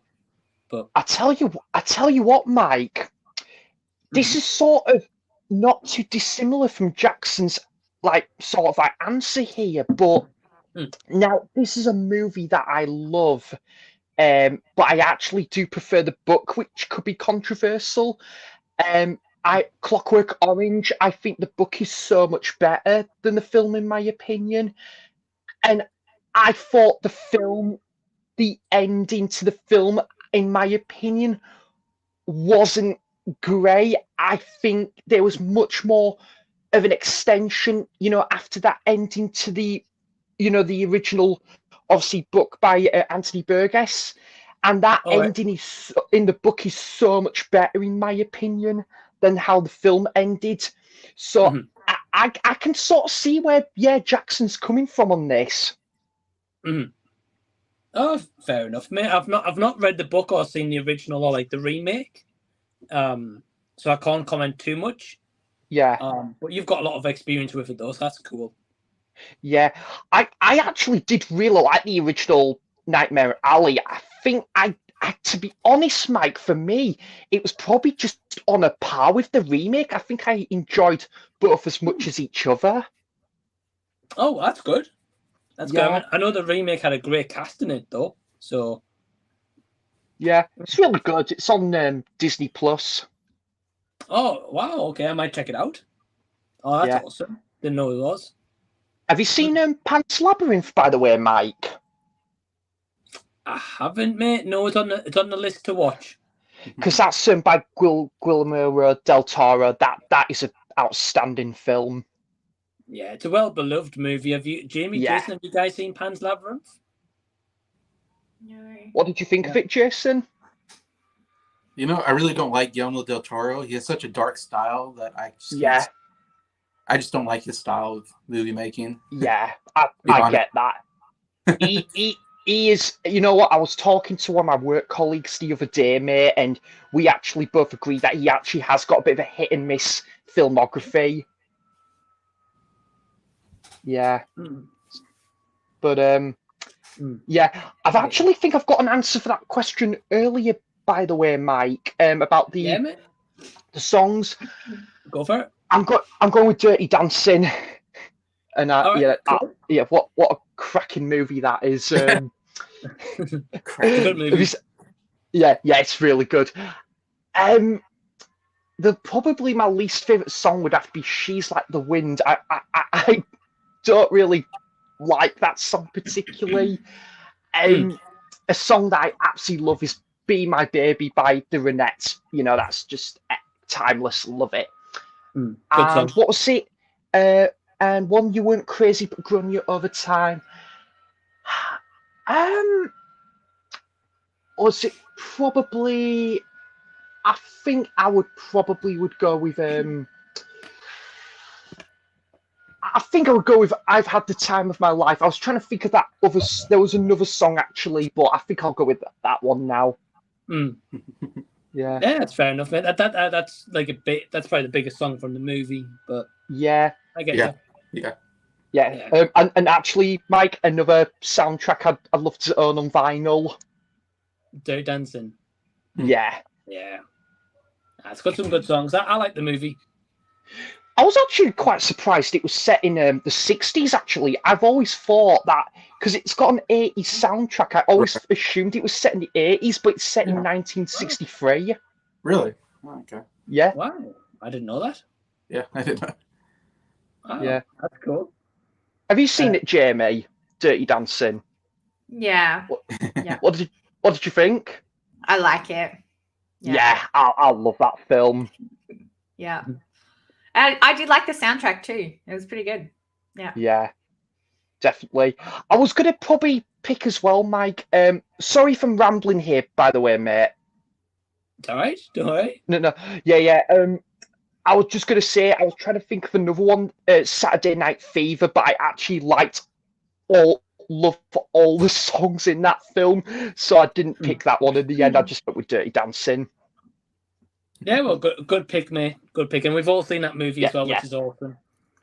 Excellent. Jason, did you have an answer for this question as well? Yeah, I guess I'll go with my favorite movie is Fiddler on the Roof. Okay. And so many good songs on there. My favorite probably is the Havilah, This Bird Is, or Little Bird or something like that. Such a beautiful, heartbreaking song if you've seen the movie. There's a segment in the movie, and I don't know if anybody's seen the movie, so maybe no one understands what I'm saying here. There's a section in the movie where he lets one of his daughters marry this guy, and he promised. It's so hard to explain, but he because in this Jewish society, the father gets to pick who the daughter marries. Not the daughter doesn't get to pick who she marries. Okay. And there's a matchmaker. The matchmaker says, "Hey, this guy wants to marry your daughter." So he makes a deal with him, or not, or he says he gives a blessing. But then it turns out she's like in love with this other guy. So he wants his daughter to be happy. So he lets her marry this other guy. But the other guy was rich, and so now he has to lie to his wife because his wife's gonna be mad because his wife, was happy because their daughter was gonna marry like a rich guy instead of this poor guy that she loves. Anyway, so he comes up with this whole lie that he had a dream. He had a nightmare. He didn't really. He's lying to his wife. He had this nightmare about about this other guy named Laserwolf's ex-wife who's dead, or not ex-wife, but his wife who's dead comes back from the grave to haunt them because their daughter's marrying him. And I just don't like that whole segment at all. And they have this whole song, and they have all these like people that are supposed to be like coming from the dead kind of thing. And it's a silly part in the movie that's really pointless. It's just this guy trying to lie to his wife because he knows his wife's going to be upset. So he's trying to come up with this whole lie to go, hey, I had to let our daughter marry the poor guy because the rich guy's wife was going to haunt us. And it's funny, but yet don't care for that whole segment in the movie. Sorry, that's a lot of explanation. That's a quick explanation. That's all right. And then there's a song. There's this really popular wedding song. That same daughter, there's a scene where they get married, and they sing the song called "Sunrise Sunset," and it's a beautiful song. I think as a kid, I always thought it was very slow moving, but as I've gotten older, I think I've enjoyed the song more and more. Yeah, it's especially since I've been married as well. I think I enjoy it more now. Okay. I think I discovered that song actually in the film Beautiful Boy, actually, Jason. Oh, really? I think it was in that film, yeah. Okay. Jason, if I'm not mistaken, did you recently get Fiddler on the Roof on vinyl? Yeah, I got it on vinyl now, yeah. Oh, awesome. Yeah. When you mentioned it, I was like, I'm pretty sure you did like a pickups video recently, and that was on there, yeah. Oh, yeah, I was excited to get that, yeah. No, mate, that's an awesome answer. Of course, iconic movie I've heard a lot about, but haven't got to it yet. No, I haven't seen it either. Yeah, I mean, if you like musicals, it's a wonderful musical. Yeah. It's a great story. I mean, it's 3 hours long at least, so it's a long movie, and there's even an intermission section, Wow, okay. But so it's like I can see people going, "Oh, it's not for me," but I'm like, man, it's such a good movie. I mean, it's emotional. Yeah. I cry when I watch it. I laugh when I watch it. It's funny at times. It's sad at times. It makes you angry at times. I mean, I go through such an emotional roller coaster when I watch the movie, and that's just me. And I don't know if anybody else feels that way, but I'm just like, I just absolutely love the movie. And John Williams' score is really great. He won his first Oscar for the film. Wow. Yeah. Yeah. I'm gonna have to check it out, mate, because me too. I know a couple of years ago they put Sound of Music on at the cinema. It was like, I don't know if it was like an anniversary or something like that. So I got to see it for the first ever time. And in the cinema, they did the intermission. And like the staff came in and I was like, is something wrong? Yeah, back when they used to do intermissions, yeah. I mean, I don't know about you guys, but I never been to like a cinema with like an intermission. And I was like, I think I've been to no. Well, I had that, and they're like, "Oh yeah, it's just like the old style. We're just doing intermission." I was like, "Oh, great! I can go to the toilet." Yeah, get up and go. Mike, you know what? That's quite funny because I went. So this was years ago when I was living in West Yorkshire. I went to a cinema called the Rex in Elland, and I think still till this day they do this thing where they put the intermission in the middle of the film. And I remember years ago when I went and I was like, and I was like, I was so invested in this scene. And then the curtains closed. I was like, oh man, that just really is that they just had to leave it there. Thank you. But then no, it's intermission all along. Okay. And actually, recently, Mike, because this is in the movie anyway, but I went to Tyneside Cinema again, bringing up Tyneside Cinema again.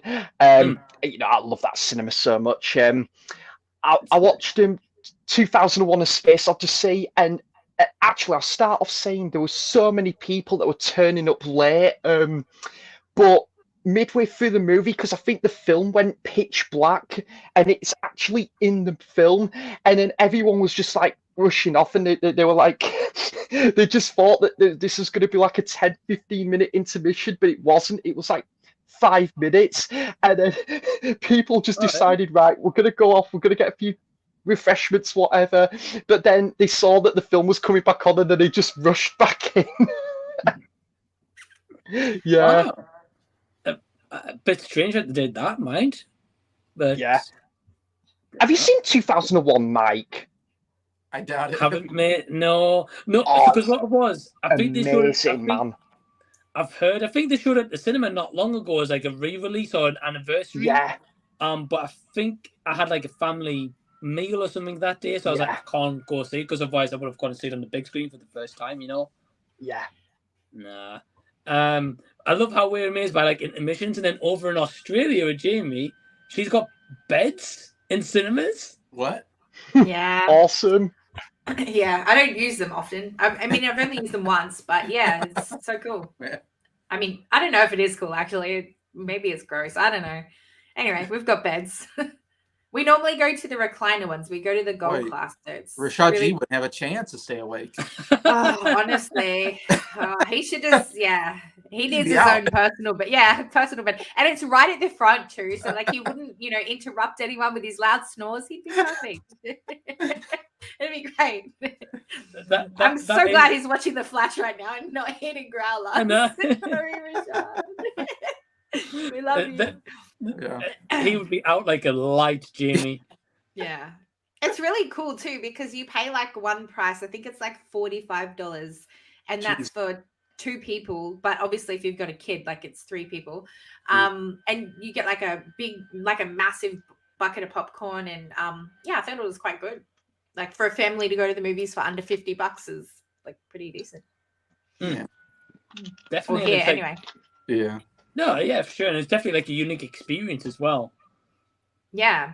I think you have to like, I don't know, be one of those type of people. Like my husband, he enjoyed it, but I don't know. I like, like reclining and putting my legs up, and in these ones, because you're right at the front, because all the beds obviously are only at the front, you literally need to lie down. So it's like you're proper like lying on a bed, and I don't know, I couldn't get into that. It just felt so weird to me. Like I'm like, where's my pillows? Where's my 9 pillows? What's going on here? Where's my blankie? I don't know. I couldn't get into it very well, but the recliners are great. I like going to gold class for the recliners.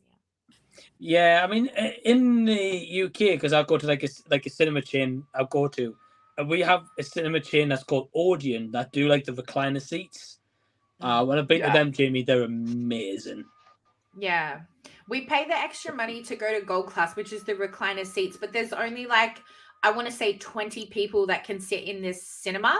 And because you pay the extra money, like 9 times out of 10, it's all adults. Like there's no kids because you have to pay big money. And they bring out, like alcohol and like proper food, like burgers or like salt and pepper squid, or like proper, like you can have dinner there, you know what I'm saying, not just popcorn or snack food. So we pay the extra money and go to that because I mean purely for the fact that there's not many people there alone, to me is worth it, because the people that are there and are spending that massive amount of money like want to watch the movie. They're not there to chat or like be on their phone, like some people go to the movies and can do that. I see it all the time, people saying, oh, they took their kid, why would they bring a 3-month-old baby, blah, blah, blah. So, in these cinemas, they're not going to do that. Yeah, I pay the extra money just not have kids in the theater. 100%. Yeah. And I've got a kid, so I understand. But, And I took my kid recently to the movies, and she was perfect. But, I totally understand that some things need to be appreciated. Like, Jace was so excited when Chelsea was really good in Mario.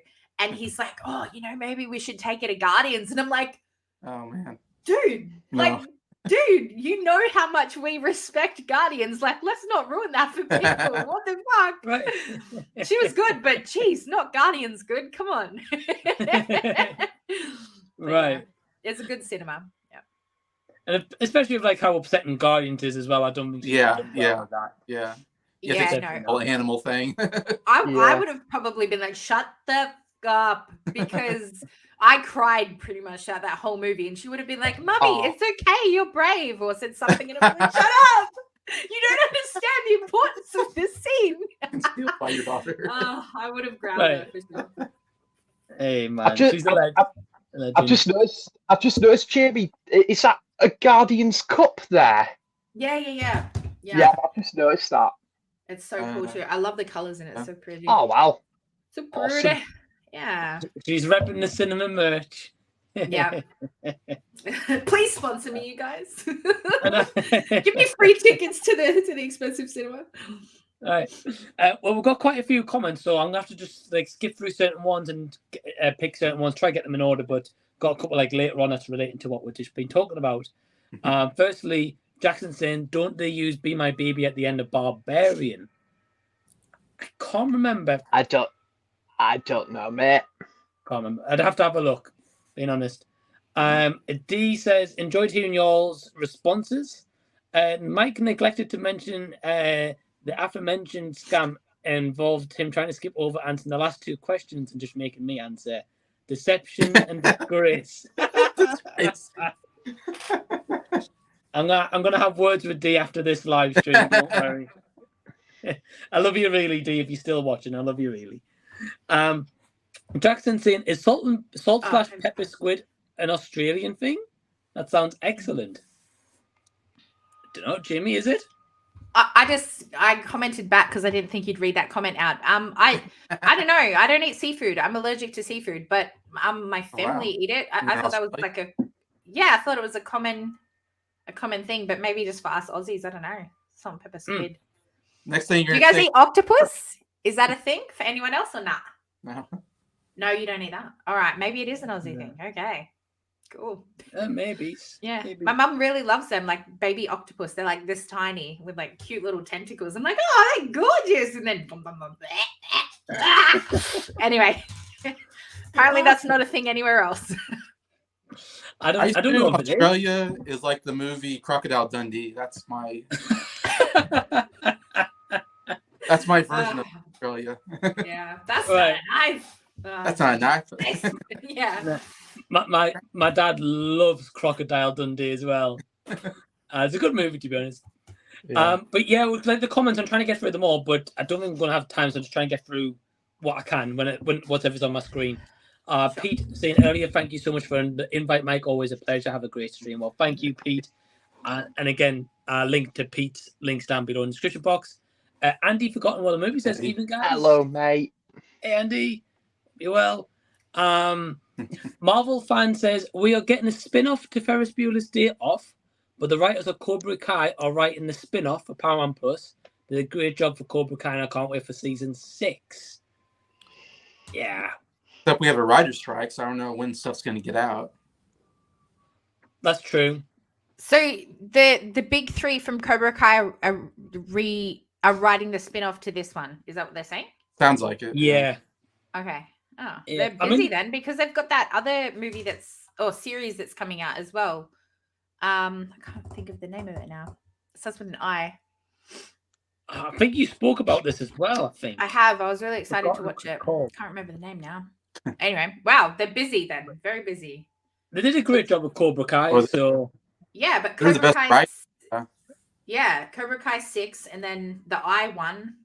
Can't remember the name of it. And then this. So, yeah, busy. Keep them on their toes, for sure. There's so many bad TV shows out there. Every time I see one, I'm like, everybody needs to get the writers from Cobra Kai because they know what to do. They're like the only writers, I feel like, that know what they're doing right now in Hollywood. And I really like that they respect the original movies. You know what I mean? Like they're really like they keep that sort of traditional things in there, but they build on them and make them more modern without them disrespecting it. You know what I mean? I don't know. I just love Cobra Kai. You guys are into that. Oh, it's great.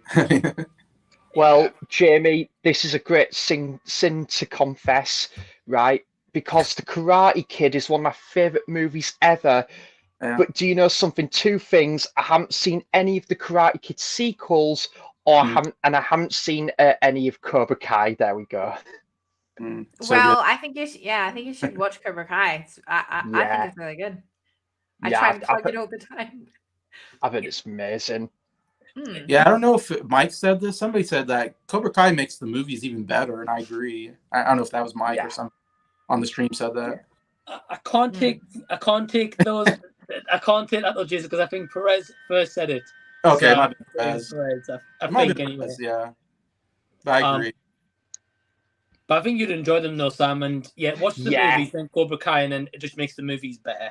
Yeah, you have to watch 2 and 3 before you watch Cobra Kai, so you know who the characters are. Yeah. What about the next Karate Kid? They haven't referenced it. No. Okay. I haven't watched that one with her yet. Yeah. It's on Jamie's watch list though. Are we talking about the Julie Pierce one? Yeah. Yeah. I watched the Jackie Chan one. What was that called again? The next Karate Kid? What? Was it just the Karate Kid? I think it was just the Karate Kid. I think it was 2010. I think it was. Yeah, I've watched that one, but not the one with Hilary Swank. So you don't have to watch the Hilary Swank one to watch Cobra Kai. Yeah. We've got the legend that is Ryan from RWR in the chat. So hey Ryan, hope you well. Hey. He says, what do you guys think about The Mother being the 6th most watched movie of all time on Netflix? I haven't seen it. Yeah, he says, I haven't seen it, but I'm surprised Jennifer Lopez still has that much interest. Yeah, I've heard of this one. I've seen the poster. That's kind of about it for this one. Is it an action movie, I think? I think it is. She goes on like a hunt or something. I'm not sure. Yeah, I haven't seen it yet. I haven't seen it. I'm not huge on Jennifer Lopez, being honest. Yeah. So I'm not. Jamie, have you seen this one? No, but I think I watched the trailer for it, and her daughter gets taken away from her because either she gets framed for something or something like that, like some sort of criminal thing, and she tries to get her daughter back. So I'm interested if it's that sort of like crime or what did you describe it as, like action? If it's something like that, because her rom-coms lately have been total flop. So I'm like, maybe like try something else, branch out. I thought she was branching out. That Hustlers one, everyone's like, oh, she's like producing and really upping her game, and then she goes back to what the fuck did I watch? What was it even called? Oh, I can't even remember. It was she got terrible. Something. No, that one's supposed to be not okay. Marry Me is supposed to be not too bad. Marry Me was actually pretty decent. Yeah. What was the other one I watched? Shotgun Wedding. Oh my god. Yeah, Shotgun to the head. Yeah.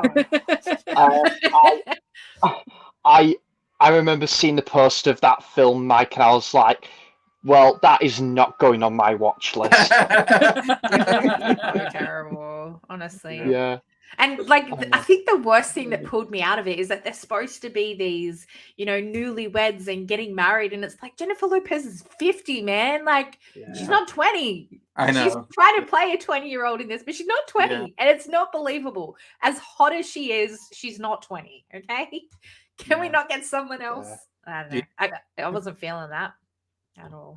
Yeah, I hate to say it, when I see Jennifer Lopez or Sandra Bullock movie, I'm like, aren't they a little too old to do this? Maybe that's mean for me to say that, but don't diss Sandra Bullock, Jason.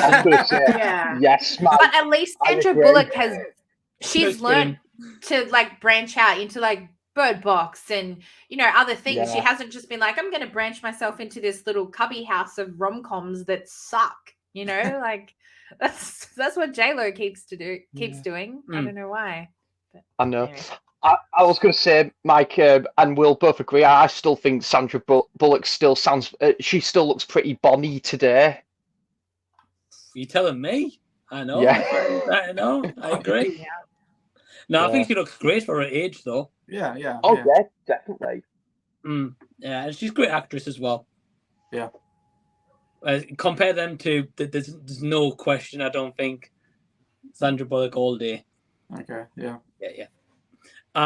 Thank you for the question, Ryan. But he does also have another question. He says, are you guys going to watch Secret Invasion? I might actually give it a chance, but I'll dip out if it's bad, like Miss Marvel and She-Hulk. Right. It's got to be better than those two.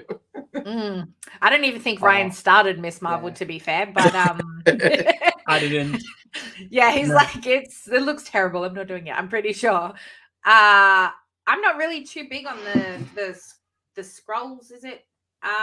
Yeah. And the trailer Mhm. didn't really do anything for me, if I'm being honest. Yeah. But it's Marvel, so I'm going to watch it, of course. But Yeah. yeah, I'm not too keen. But usually, Yeah. when you're not so keen on them, they'll surprise you. Like I wasn't crash hot on the Flash. I was like, whatever. It's not going to link in with anything. So, if they're getting rid of all these actors and specifically my Henry Cavill, like, why would I want to watch it? And I was all like moody about it. And then, it surprised me. So Okay. maybe this will as well. I hope so. Yeah. I hope so. And it got like Emilia Clarke coming in for this one as well, which is a good cast. Yeah. But I don't know. I don't know. I'm not excited for it, to be honest. I wish I was, but like you, Jamie, I'm not huge on the Skrulls. Wasn't huge on Captain Marvel. The movie anyway. Miss Marvel, I heard from you guys, wasn't great. She-Hulk, I heard from you guys, wasn't great. That's putting it nicely. That's- Yes. yeah. Yeah. I don't think we quite use those words, but yes. I'm just keeping it family friendly. That's the I'm best only kidding. review it's gotten. Yeah. Yeah. It was not that great. Wasn't that great? Wow, that's a good review. It was a load of crap. That's what I heard it was. Yeah. Jason, are you watching Secret Invasion? Yeah, I'll watch it. I don't know much about it really, except for Samuel L. Jackson's in it, and I think Don Cheadle's in it. Is that right? I think so. Yeah. So I don't know. I'll give it a watch. Who knows? I know they were doing shots of this movie about an hour and a half from where I live. Oh, okay. Back when. Cool. Oh, It would have been nice to meet Emilia Clarke, but didn't Oh, get yeah. that opportunity. Yeah. I wish I knew as well. I know. Is Well, she- it was in Leeds, Sam. Oh yeah, near my neck of the woods. Yeah. Is she English? I Yeah. think so, yeah. Okay, I think so. Yeah. Sam, are you watching Secret Invasion? I've got not much interest in it for me. As I say, the MCU is just diluted in quality, in my opinion. But who knows? If the reviews are good for Secret Invasion, I might check it out. But I didn't watch Miss Marvel or She-Hulk, Mike, because again, I just heard a lot of really bad things. I mean, I know there's that thing that you should just go and judge something for yourself and go and make your own mind up, but even then, so mate, I just had no interest, to be honest. And yeah, but hopefully the MCU will have at least something good to look forward to after, I really enjoyed Guardians 3 and that sort of brought back my interest a little bit. But nah, the Secret Invasion and the Marvels, I haven't got much interest for me. Although, saying that, Mike, you know what, Captain Marvel, I thought was just okay. It was like a 6 out of 10 film for me. It was all right. It was pretty middle of the road still, but I didn't get the hate that movie got. I thought it was just all right. It was like Black Panther for me. I thought it was just an all right movie, but yeah, it definitely didn't deserve the hate either. Definitely not.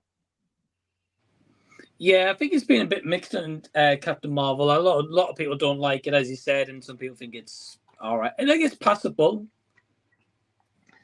Yeah, I would say, but it's been a while since I've watched it personally, so. yeah. Jamie's just staying quiet Probably over for good there. reason. Yeah, Jamie's kind of quiet. I'm like, I'm going to shut my mouth. Oh. I'm not going to insult anyone. Ah, God. Fair enough. God. Yeah. Brie So, Larson. Jamie, did you think Captain Marvel's a masterpiece?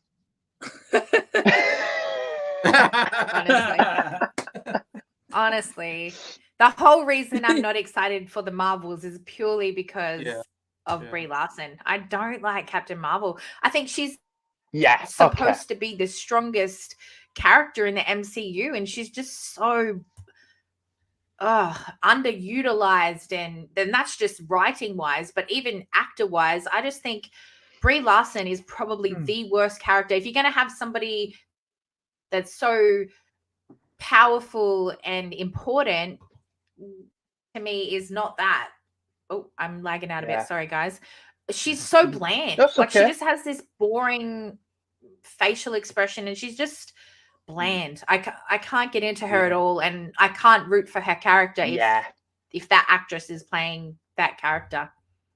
That's oh, fair. shit, I'm probably lagging. Soz, guys. It's all right. Oh, no, it's okay. It's all good. I agree with you, though, Jamie. They haven't done anything to like a personality to make her really likable. You know, I don't think. Yeah. I will say, though, Mike, I thought she was in a couple of really good movies outside of that, though. There was Room, which I thought was amazing. And actually, I've got to thank Josh, actually, because I think he recommended me this film, Short Term 12. I thought was really good with her in there as well. Okay. I haven't seen that one, but I've seen Room, and I thought she was really good in that one. Yeah.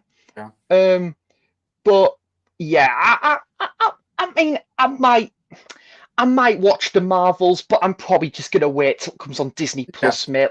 Like I did with like I did with Quantumania. Well, I waited 3 months just to watch it on Disney Plus, and wow, Mike, hey, what a great movie that was. Yeah, I mean, I agree. I think Jimmy really enjoyed it, though, to be honest. I respect that. Oh, that's great. That's awesome, Jamie. I think primarily because Paul Rudd is in it and Jonathan Majors, because those two I really enjoy. But I think if you take, I don't know, Ant-Man's my least favorite MCU character apart from Captain Marvel. But the fact that Paul Rudd played him sort of brought him to life. Like if anyone else had have played that, I wouldn't have enjoyed Quantumania at all, I don't think. But that copped a lot of hate, like specifically from Mike. I don't see the hate for that, just like you don't see the hate for Captain Marvel. But yeah, to each their own, I guess. Pete, PLAYTENDOGUY had one of the worst reviews for that movie I've seen. Oh my God, he did. He really trashed that movie. Oh God. I don't know. I don't see it. I don't see all hate from it. But listen, guys, I didn't hate the movie, but I did think, and Mike will agree, I thought it was such a missed opportunity. It was such a cool concept with the quantum realm, but they didn't really utilize the plot that well, and I felt so bad for Bill Murray again. Bill Murray was just completely thrown under the bus in that movie, and who else was it? And I didn't even think Michael Douglas did that much, if memory serves. Yeah. No, he had a drink at the bar. Yeah. He brought the ants to the quantum realm. Yeah, it didn't do much compared to the other two movies. Yeah, I agree. Yeah, I think just the trailer for that, I don't know, is a bit weird because it's sort of like super serious, and then kind of like the comedy of the Ant-Man movies was like gone. I don't know. But it was one to talk about, really. It was a strange one, Mike, because the first Ant-Man movie was really good, and it was the same director who did all 3 movies, but then the quality just really dwindled in them, in my opinion, dwindled in them 2 other movies. It was a bit of a strange one, to be fair. I think it's hard, though, when you're trying to introduce other characters. Like in the first one, Ant-Man was the star of the show. Whereas in the second one, you're trying to introduce the Wasp.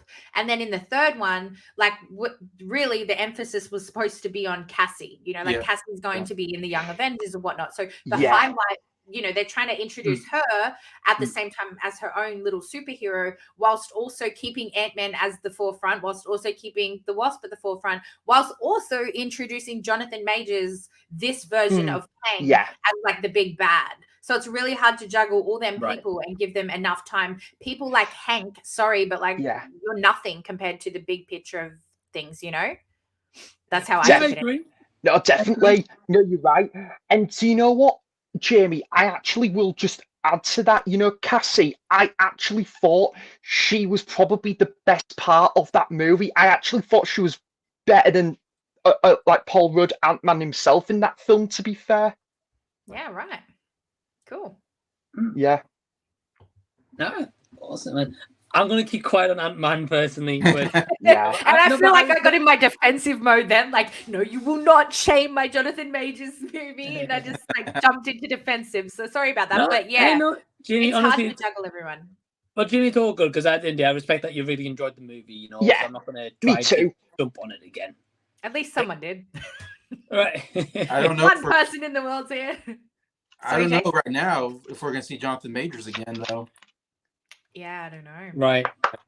Yeah. It's very up in the air still, I think, that. So, Yeah, I haven't heard anything lately, so nah. Mm, We'll see. yeah, We'll see. we will see. I think, if I'm not mistaken, I think I heard an article about someone in Black Panther the other day being up to something as well. I'm not sure, though. Huh. I'm not sure if that's true. Ryan, well, this is the comment he said before anyway. He said, hello, everyone, about to do a double feature with The Flash and The Blackening. I want to stop in and say give some love. So, yeah, hey, Ryan, thank you so much, man. Okay, I do. And Jamie has to head off as well. So, firstly, I just want to thank Jamie for joining. Yeah. Link to Jamie's channel in the front rows down below in the description box. So, please go subscribe to it. And I thank you so much for joining, Jamie. No worries. Catch you later, guys. Take Take care. it easy. See Look ya. after yourself. Take care. Bye. And we're down to the Three Musketeers. We've got Paul from Off the Cover saying, yo, yo, yo. Hello. Hey, Paul. He said, what up, guys? Got something that will blow your mind. The entirety of Back to the Future trilogy. Now, that takes place in the past. It does indeed. yeah, Apart from 2015. apart from number 2 in 2015 at the time. But the rest of it takes place in the past. Yeah. Well, even the future is the past now to us. Yeah. It is. It is. Now that it's hit 2023, yeah. It's all definitely in the past. Yeah. We've got some comments a little bit later down. Josh saying the Three Amigos. Well, thank you for still Hello, watching, Josh. Marvel fan says Deadpool 3 has been moved to November 2024 to May 2024. Oh. I heard that, yeah. They must be doing the filming and editing pretty quick for that movie then. Yeah, because the whole writer's strike, they're moving a lot of movies. They're delaying a lot of movies for like a year now. Like all the Avenger movies are now delayed like another year, I think. And they moved Deadpool 3 up, though, so they must have that movie ready, I guess. Yeah, I know like Hugh Jackman's been in training for a little while. Maybe it's a movie that doesn't maybe take as much editing or writing to it, I guess, or it's already done, as you said, Jason. So they're just like, oh yeah, let's crack on with this. Yeah, it's all because of the writer's strike, I think. It's messing everything up right now, I believe. Probably. I wouldn't be surprised also, this movie's going to make a lot of money. Especially with the other two Deadpool movies made a lot of money. Yeah. Return of Wolverine, Ryan Reynolds, Deadpool in one movie. Yeah. It's going to be $1 billion movie easily, I think. So I wouldn't be surprised. Deadpool's one of my favorite. Deadpool 2 is okay. I wasn't as crazy about that one, so right. Kind of curious, what happens with Deadpool 3. I do like the character though, so it's always a fun movie. Or fun character. I like the Deadpool movies, Jason. Yeah, I prefer the first one. But I'm intrigued to see the third one. I hope that one's going to be the best of the trilogy. Seems like it's been a long time, hasn't it? It has. I think it's because of the whole Disney Fox merger, I think. Yeah. Delayed it. And then I don't know if they were going to add Deadpool to MCU because of being R-rated. And not. Yes, that second movie was a long time ago, I think. I can't remember when. 2017, maybe? That's crazy, yeah. Not sure. We're going to take one last question before we wrap up at 11 o'clock. Yeah. And that comes from D Movieman. And he says, name a film that's not action-orientated, but still felt like it was enhanced by the big screen experience or theatre experience. Okay. Good question. But still felt like it was enhanced by the big not action-oriented. Right. That's enhanced. Oh, jeez. And it's a really good question. If you guys have got an example, feel free to jump in while I'm having a quick think.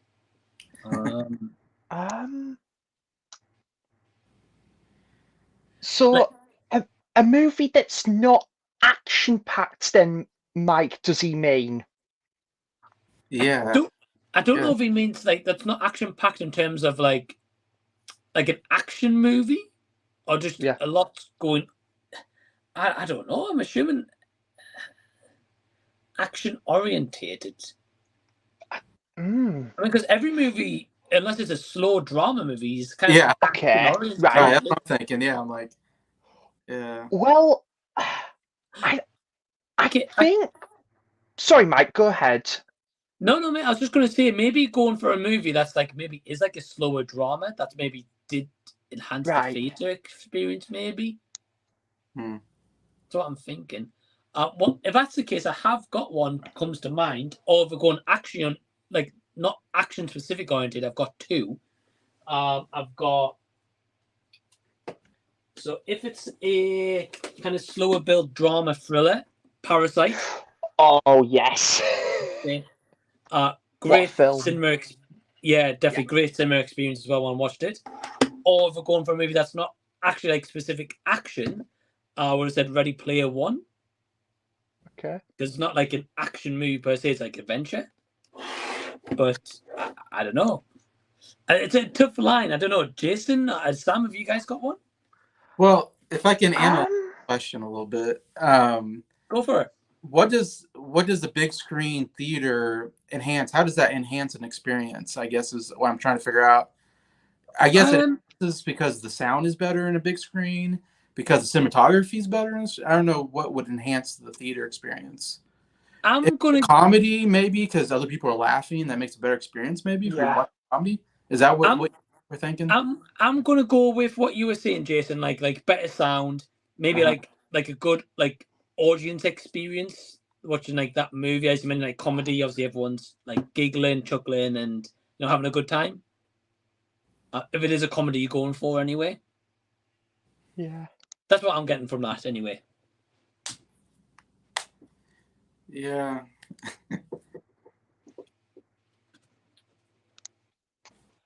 It's funny because I go to theater. Usually, I'm like the only one in the theater because I usually go early, so there's nobody there, and I'm like by myself. And I don't go to the theater very often anymore, so I have to go back a ways, I guess. Like I saw Forrest Gump in the theater. I guess I thought that was a great experience, and I was 10 years old, and I thought that was a really great movie. And the theater was packed. I mean, I went with my dad and my sister, I think, and we couldn't even sit together. I had to go sit by myself because we couldn't find 3 seats together because it was just packed. And it was a good crowd. I would say that was a great experience. That sounds incredible. Not the fact that you couldn't sit together, but yeah. Dee's actually added to this comment. He says the outfit is a small scale film, but the audience was so invested in it and was having such a fun time. I also thought Spielberg's remake of West Side Story was quite mesmerizing in the theater. Okay. Yeah, because the other movie I was thinking about was How to Train Your Dragon. Yeah. Oh, yeah. But it was one of the best theater experiences I had because it was I watched it in I usually don't watch movies in 3D very often. But watching How to Train Your Dragon in 3D was an amazing experience. Like I've never had an experience like that. If you ever seen How to Train Your Dragon, there's this amazing sequence when he first starts flying on Toothless, I think his name is, the main dragon, and they're just flying around in 3D. You felt like you were really flying. I've never experienced that before in a movie theater where I was like, wow, these flying experiences are just even if you watch it without 3D, it's some of the best flying experiences I've ever seen in a movie, in my opinion. And man, I just like every time I go to a movie, I'm like, man, I wish I could get that feeling back again. I've never gotten that feeling again watching 3D. That was the only time I remember people saying Avatar was great in 3D, and I even saw it in 3D, and I was like, it's okay, because there's some flying scenes in Avatar as well that people were like, wow, these are great flying scenes. But I still think How to Train Your Dragon has the best flying scenes in it. Oh, that's awesome! A great movie. Never got to see it in 3D though at the time. Oh man, if you can go back in time, man, I would go back and watch that again because that was so fun to watch. And the musical score is so great. It has amazing musical score. It's just him on the dragon flying around for the first time. Oh, it's so good. A great movie, man. And you never know, they might do a reissue in 3D. That'd If be they do, great. I know you'll be straight there. Yeah. And now that's a cool experience, although Jason. That's really cool because you're right, because you don't really get that many 3D experiences. So to have one that's that memorable, that's something else, really. Yeah. Yeah. Sam, do you have an example? Yeah, I think I do actually, mate. Well, I think I can remember actually Knives Out, Glass Onion had a really good atmosphere. Like everyone was just laughing along and they were just loving it.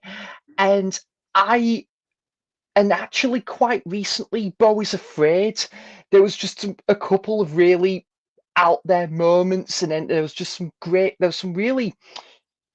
reactions to those scenes from the audience. And probably recently, because at Tyneside Cinema there's been the Wes Anderson season, and again Darjeeling Limited had a great atmosphere when I was there.